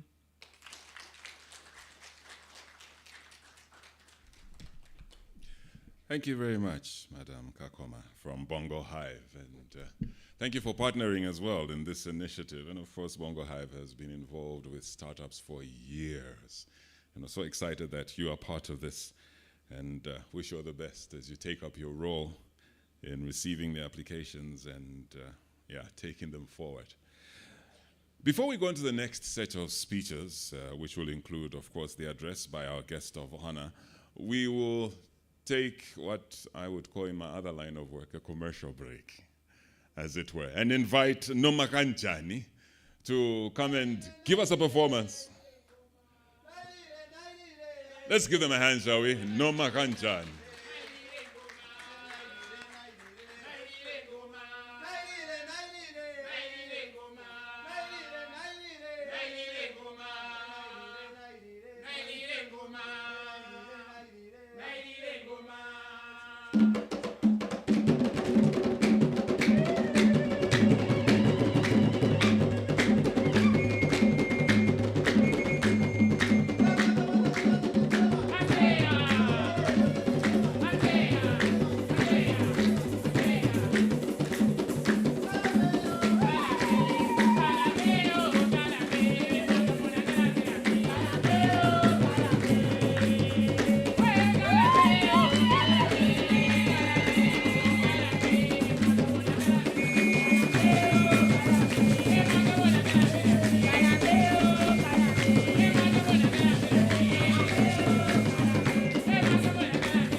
Thank you, Noma Ganjani. Thank you.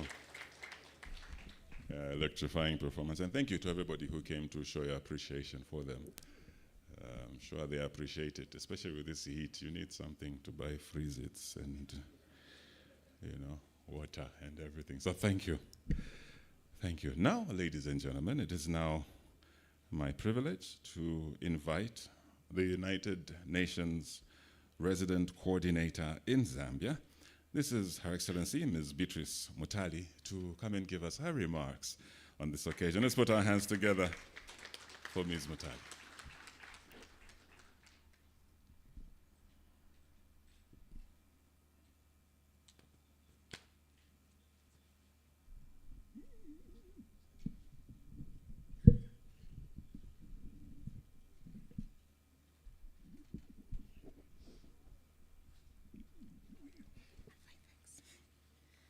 Thank you, Paddy. And it's morning.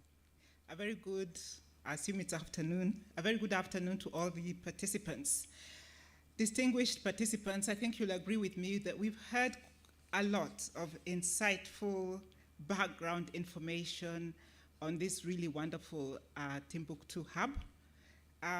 So I'll limit my remarks, but before I go into my remarks, allow me to recognize our guest of honor, the Honorable Minister of Technology and Science, Mr. Felix Mutati, who has been graciously agreed to really be here with us and represent His Excellency the President.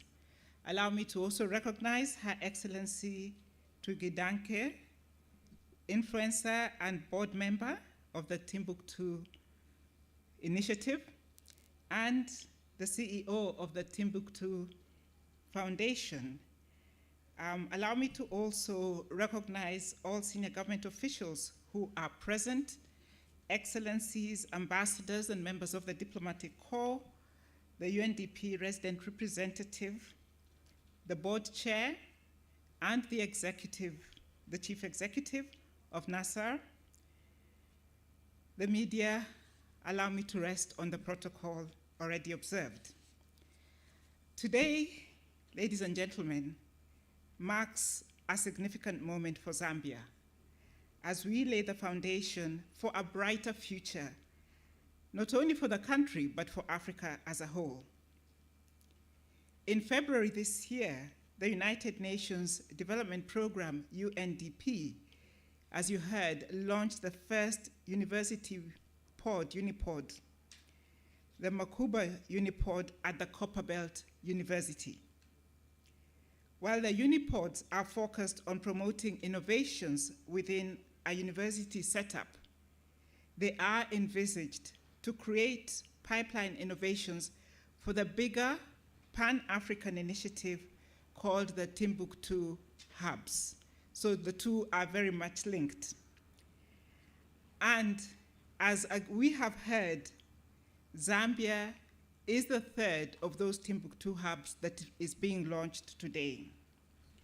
The Timbuktu Initiative is a UNDP flagship program that aims to bring public and private capital together to support Africa's innovation ecosystem. And clearly from all the presentations that we heard and from the distinguished panel that we had, it really is going to be it's really going to go a long way in supporting startups, scale-ups, and really optimizing the potential that our young people have in Africa. Being a prominent player in the Africa mining landscape, it's therefore quite befitting that Zambia is the host of this mining technical hub, which will ensure that the mining industry remains competitive and relevant by embracing technological advancements and fostering a culture of innovation. Honorable Minister, ladies and gentlemen, the MineTech Hub, as we have heard, is more than just a physical space. It is a catalyst for transformation. Within these walls, we will cultivate talents, empowering young minds in Africa to become the future leaders of mining conglomerates that will drive the advancements of engineers, scientists, and entrepreneurs for generations to come.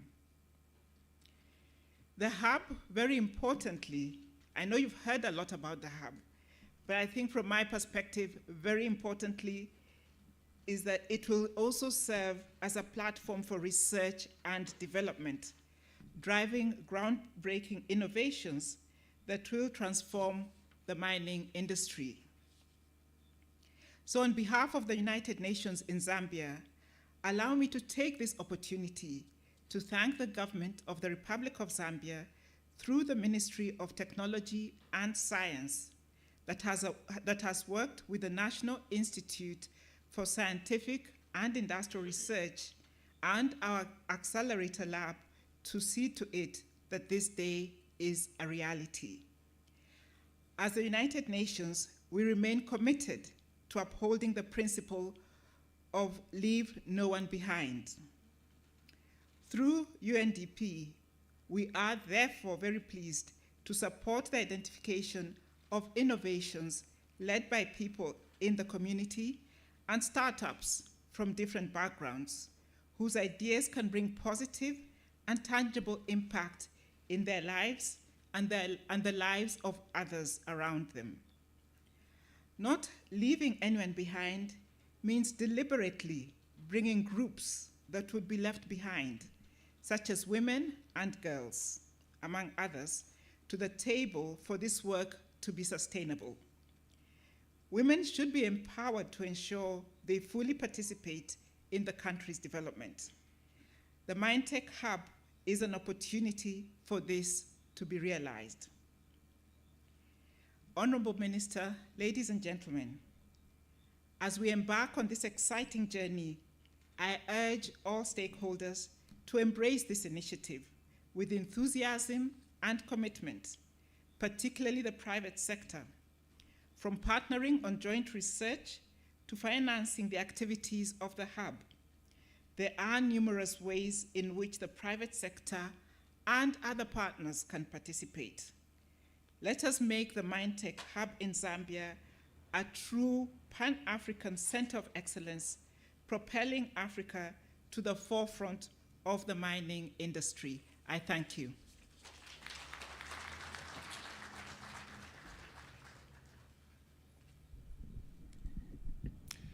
Thank you very much, Your Excellency, Ms. Mutali, the UNRC, as she's fondly referred to. And of course, the support of the UN systems in Zambia over the past decades you can never finish that story. I can never be thankful enough. So we're most grateful to you, especially today, as we launch the MineTech and all that you have done to make this possible. The Permanent Secretary in the Ministry of Technology and Science, Dr. Brilliant Heavens, who is here. Would like to invite him now to come and give us some brief remarks and then go on to invite the Honorable Minister to address us. Dr. Havenzu, let's give him a hand, shall we?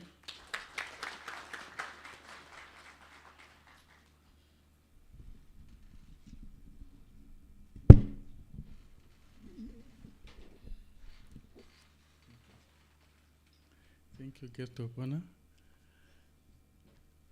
I want to recognize, everybody at the high table and write on the protocols that were already, established. Today is a very important day for us as a country. We have always looked to how we can actualize the targets that we have as a country in the 8th National Development Plan in order for us to bring development for the country. And we know that we would not be able to bring development if at all certain things have not been put in place. And one such important issues are things to do with innovation. And so today we are witnessing the groundbreaking ceremony for MineTech, a very big achievement for our country. And so I want to thank everyone who's come to witness this today. We look forward to the products the outcomes that will be coming out of this initiative. We look forward to a country that will have developed out of this initiative. And we want to thank everyone who is here, UNDP, the support that you are giving to us. Very, very important. I do not want to go very far because my minister is around here and I want to give him a chance to say quite a lot here.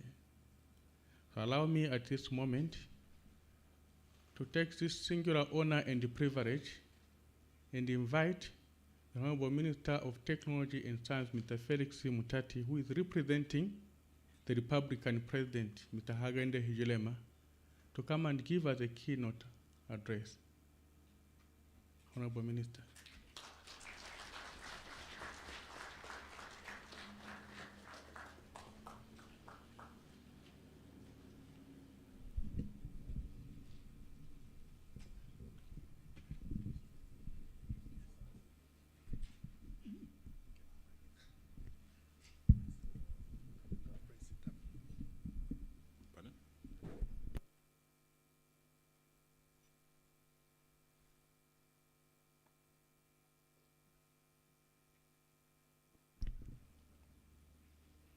Thank you. We may take our seats.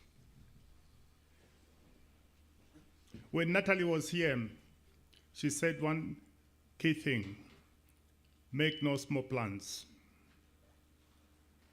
And why we're here today,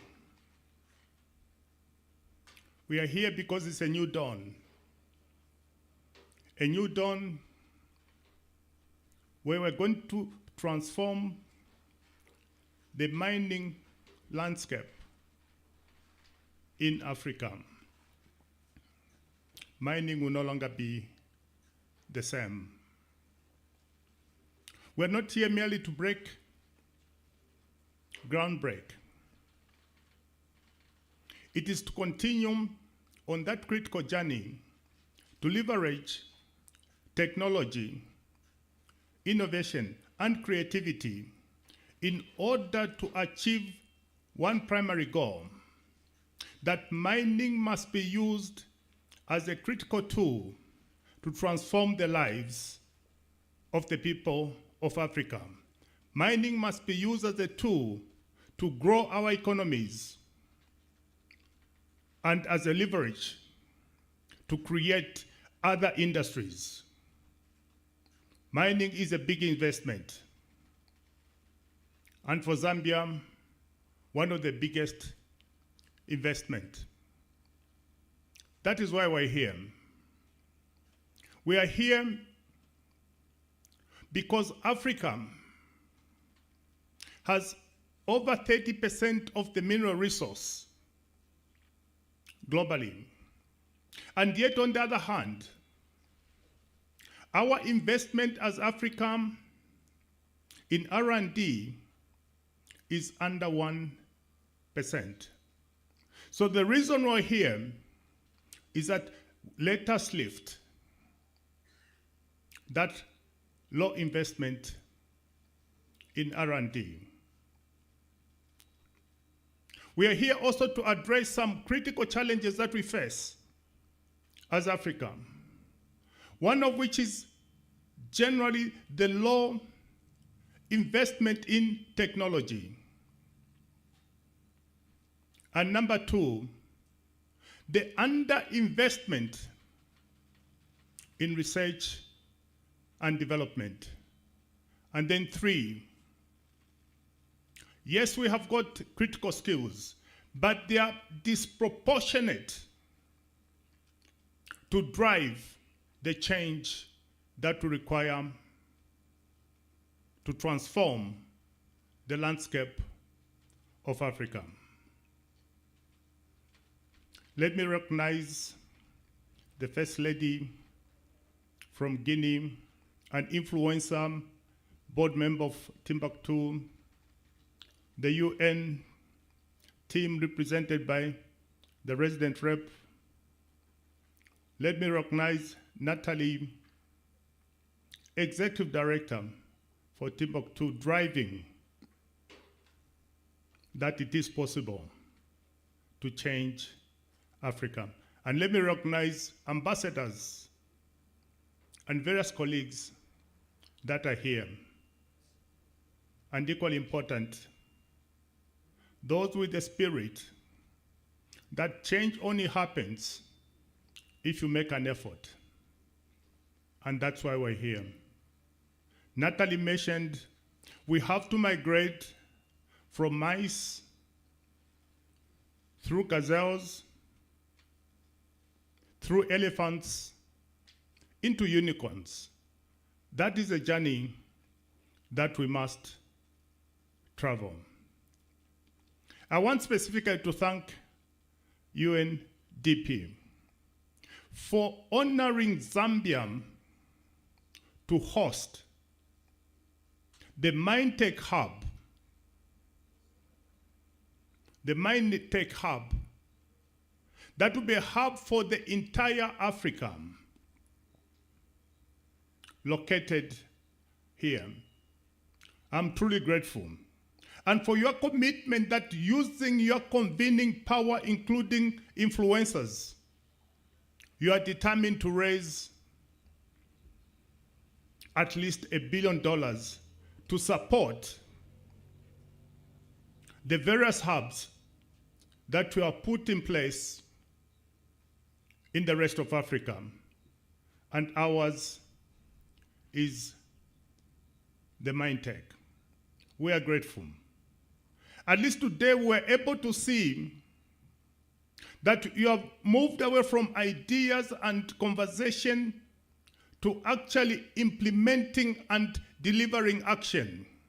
As we speak today, the space is available, the equipment is ready, and we heard from Bongo Hive, the call for action has been made.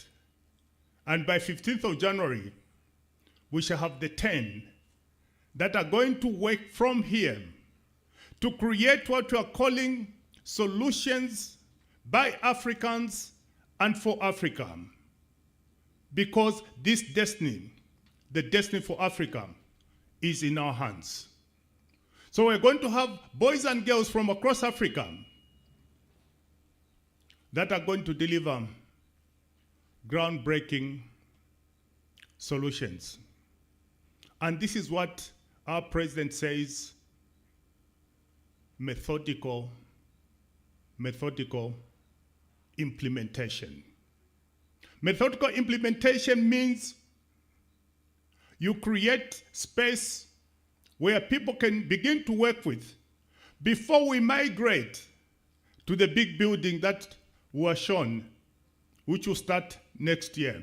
So as we are constructing this modern big building, we already have young boys and girls creating the solution, because Africa is impatient for solution. We can't wait for physical infrastructure to deal with the challenges that we face. And that, thank you to UN for that initiative. We are grateful.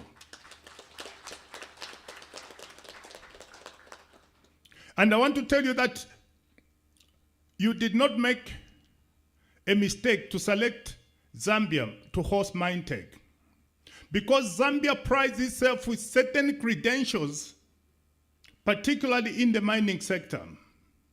In the last 3 years, what was a dying mining sector has now been transformed through various interventions by government, stabilizing the tax regime in the mining sector, unlocking the disputes that were in the sector. Our president said, we do not mine in court, we mine in mines. So all those things have been unlocked. What were closed mines, Mopani, KCM, and in many others, are now producing copper, exportable copper, because they are mining where mining must be done and not in court. That is what our president. And to continue to unlock the mining sector, we are doing what more clever people call aerial geophysical survey, to know what is contained in the ground, what minerals. This will assist using technology for you, the investors, the innovators, to be able to have precise information for decision making on your fingertips. It will also assist us to eliminate illegal mining. It will assist us to eliminate illegal mining. In the last 3 years in mining alone, we have been able to attract over $5 billion US investment. So it's those type of credentials that our colleagues from the UN are saying, watch this space. Zambia is on the rise. Zambia is on the rise. And therefore, that's why we need Timbuktu and MineTech hosted here in order to drive and deliver the vision that we have got to produce 3 million tons in 10 years. That is why the president was in Angola a week ago, to try and have options to transport our mineral wealth, the Lobito Corridor. And we had a gift from President Biden as he leaves. He said, I'm going to pump in 600 million to try and start and crank the Lobito Corridor. So we are giving options for transportation of the minerals from East Coast to West Coast and down south. What Cicero dreamed about, Cape to Cairo, will happen one day, but at least for now, we'll have east to west and south for the purpose of moving the metals for export. So, colleagues, beyond the stabilization of the mining sector and promoting investment in the sector, we in the Ministry of Technology have also done critical work to create an enabling environment that will foster innovation, creativity, and entrepreneurship. One of the key things that we have done is what we may call the digital twins. And for us, a digital twins is having digital infrastructure, including fiber, including 5G, as one pair. And on the other side, it's 5G. So the combination of infrastructure and 5G, that is our digital twins. We have also sat with the private sector to try and break down the bureaucracies and the rigidities that were holding back investment in our sector. By delivering incentives and tax concessions, we have seen extensive investment happening in the sector. And as a consequence, you may wish to know that that single action to remove duty on imports of digital infrastructure has now enabled us to be connected to all the 8 countries around Zambia by fiber. And the hub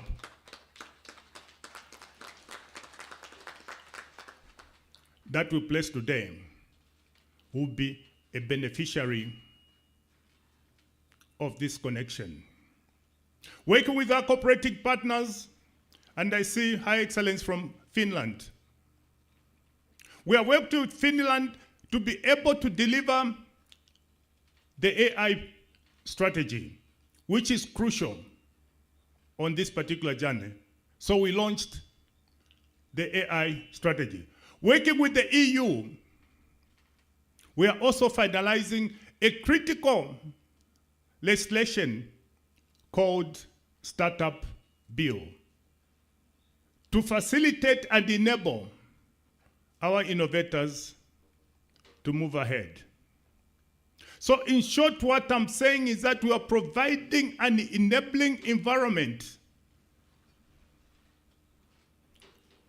that gives us the confidence that we deserve to host the MineTech. And it is here. It's going nowhere. It is for Zambia. It is for Africa. All we are asking for, bring the ideas. Bring the expertise. Let Africa be able to hold hands with each other and create innovative solutions by Africans and for Africans. That is possible. We have fatigue in importing solutions that you are trying to fit into your problems. You import a tire which has got 5 spaces for boats, and you find the African tire requires 4. Those are not the solutions we want. We want solution from inside out and not from outside in, because the copper, the platinum, the gold, the diamonds are here in Africa. The critical minerals, we lead the globe. So at 60 years, we must make this change. And therefore, what is our strategic direction as we move forward? Our direction from an African perspective is to nurture talent, expertise that are going to lead the future of mining in Africa. We need to lead the future of mining in Africa. Our next strategic objective is for us to promote emerging technologies, including artificial intelligence, big data analytics, Internet of Things, in order to optimize operations in the mining sector, making them safe, enhancing productivity, and eliminating waste. That's what we need. Already through the application of artificial intelligence, one of the mines that is exploring has already cut down exploration, which was supposed to take 5 years, will be done in half the time. That is what technology can do. Imagine if you reduce the time by 50%. That is the power of technology. So it is the expertise. But much more critical, we need to build an ecosystem of young talents, African talents, giving them a platform through Timbuktu and MineTech specifically to exchange ideas. Let's allow them to make mistakes, if any. You learn when you make a mistake. But one of the most critical things that we must do together strategically is that as we develop these solutions through the power of technology, we must be mindful of the environment. The solution must protect the environment. It must protect life, including the safety of those that are working in the mines. So for us as Zambia, this is a special day. We have, together with the UN and other partners, delivered a critical milestone, demonstrating that Africa no longer just talks, Africa implements. And today, we are implementing what was an idea to a platform to create solutions. So we call on all Africans, this is your MineTech. Come, let's dance together digitally and create the dance that resolves the problems that we've got. Africa has got the power to answer the challenges it faces in its hand. Africa is great, and I believe in the cause of Africa, that the next wave of development will be sourced from Africa. I thank you.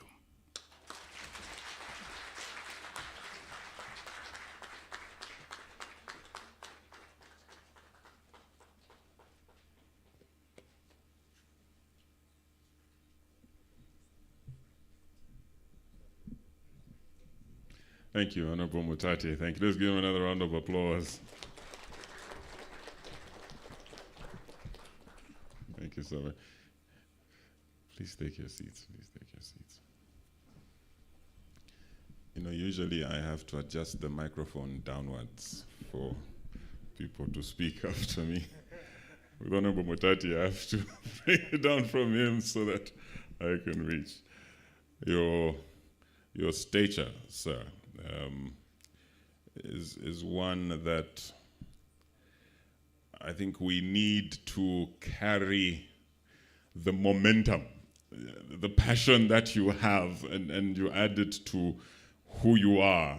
You know, when you walk into a room and you begin to speak and share your ideas, your passion, your vision.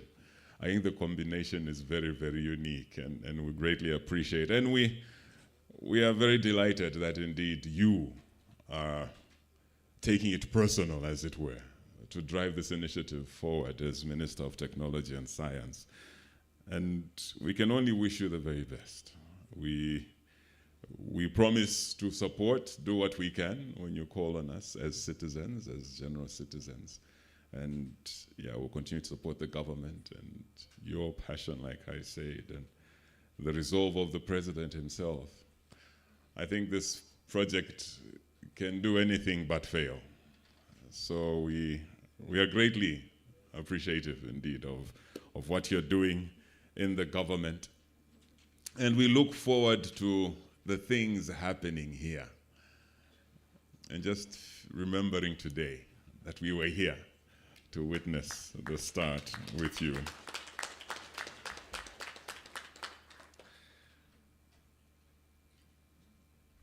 As we come to the end of our program, I would now like to invite Her Excellency Tigwidanke Kamara to come and move a vote of thanks for indeed this event, for this launch, and she will be the final speaker here today. Your Excellency, let's give her another round of applause, shall we?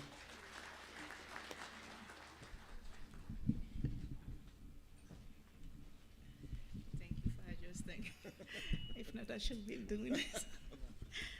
Thank you. Thank you, everyone. So I'll read the vote of thanks. So, Your Excellencies, Mr. Hakainde Hichilema, President of the Republic of Zambia, represented today by Honorable Minister Matadi, Excellencies, distinguished guests, ladies and gentlemen, allow me to write on the protocol already established. So it is a great honor and privilege to deliver this vote of thanks on behalf of the organizers of today's groundbreaking pre-launch of the MineTech Acceleration Program. First, allow me to express my deepest gratitude to Your Excellency, who's not present today, but represented by Honorable, for being among the 10 trailblazing countries that have taken the bold step to establish the Timbuktu Hub.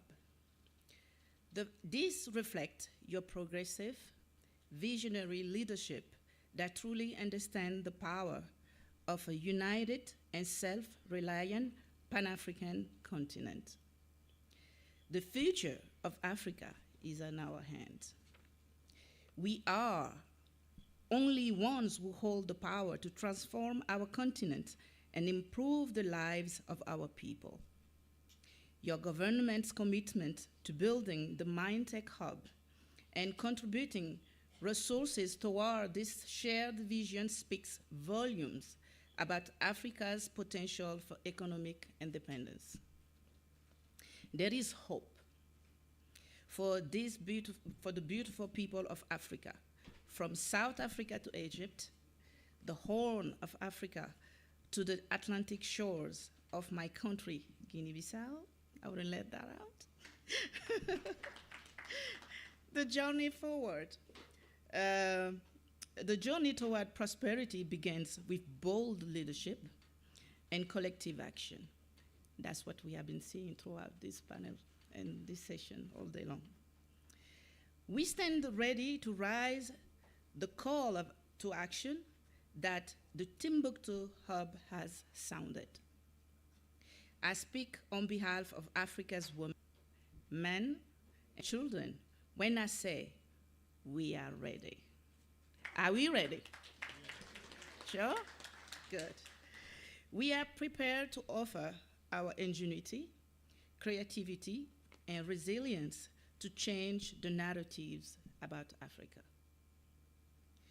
Your Excellency, I assure you, this decision to host the Timbuktu MineTech Hub in your country will be one you will never regret. It will spark transformation, inspire innovation, and ignite economic change that will resonate far beyond Zambia's borders.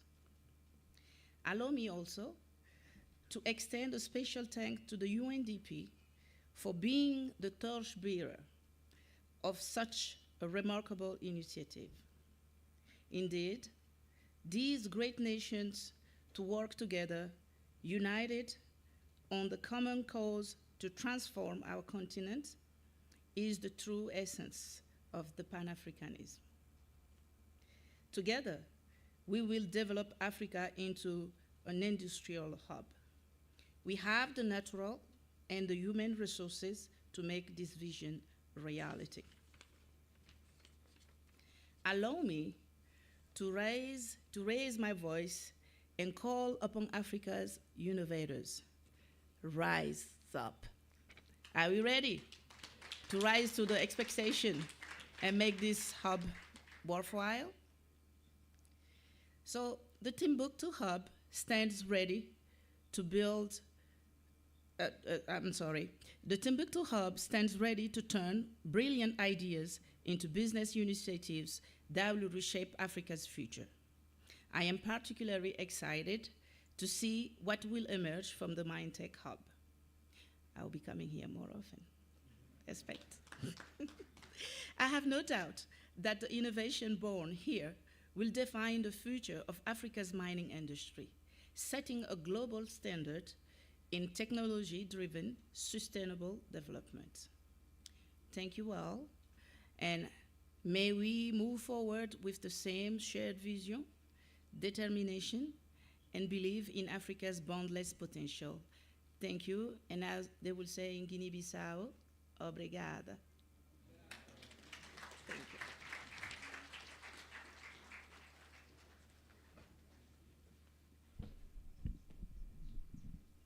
Obrigado, indeed. The word is the same, but it doesn't sound the same when I say it. Thank you so very much, Your Excellency.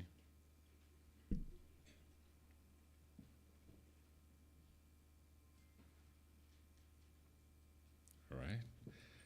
That was Her Excellency Tigwidanke Kamara from Guinea-Bissau. And thank you for indeed sharing your experiences with us. And we look forward to you coming back, like you say, often. And hopefully we can also come to visit you there. Exchange programs are always very good. Ladies and gentlemen, that brings us to the end of our program here today. But just to give instructions as to how we will proceed from here, we will have the closing prayer and national anthem, after which we will invite our guest of honor he will be led to where he will unveil the plaque, sir, and probably pose for some pictures there as well. And thereafter, he will leave, and then we will also be allowed to leave. And so, that is how we'll proceed. After the prayer and the national anthem, we'll remain standing as our guest of honor is ushered out. And then we will be told what happens next as he is unveiling the plaque and taking some pictures at the site. So shall we rise now? And I hope Salome is still here and ready to lead us in the closing prayer, Salome Nakazwe. And again, we will sing the closing anthem together. So let's all get ready. Yes, please come.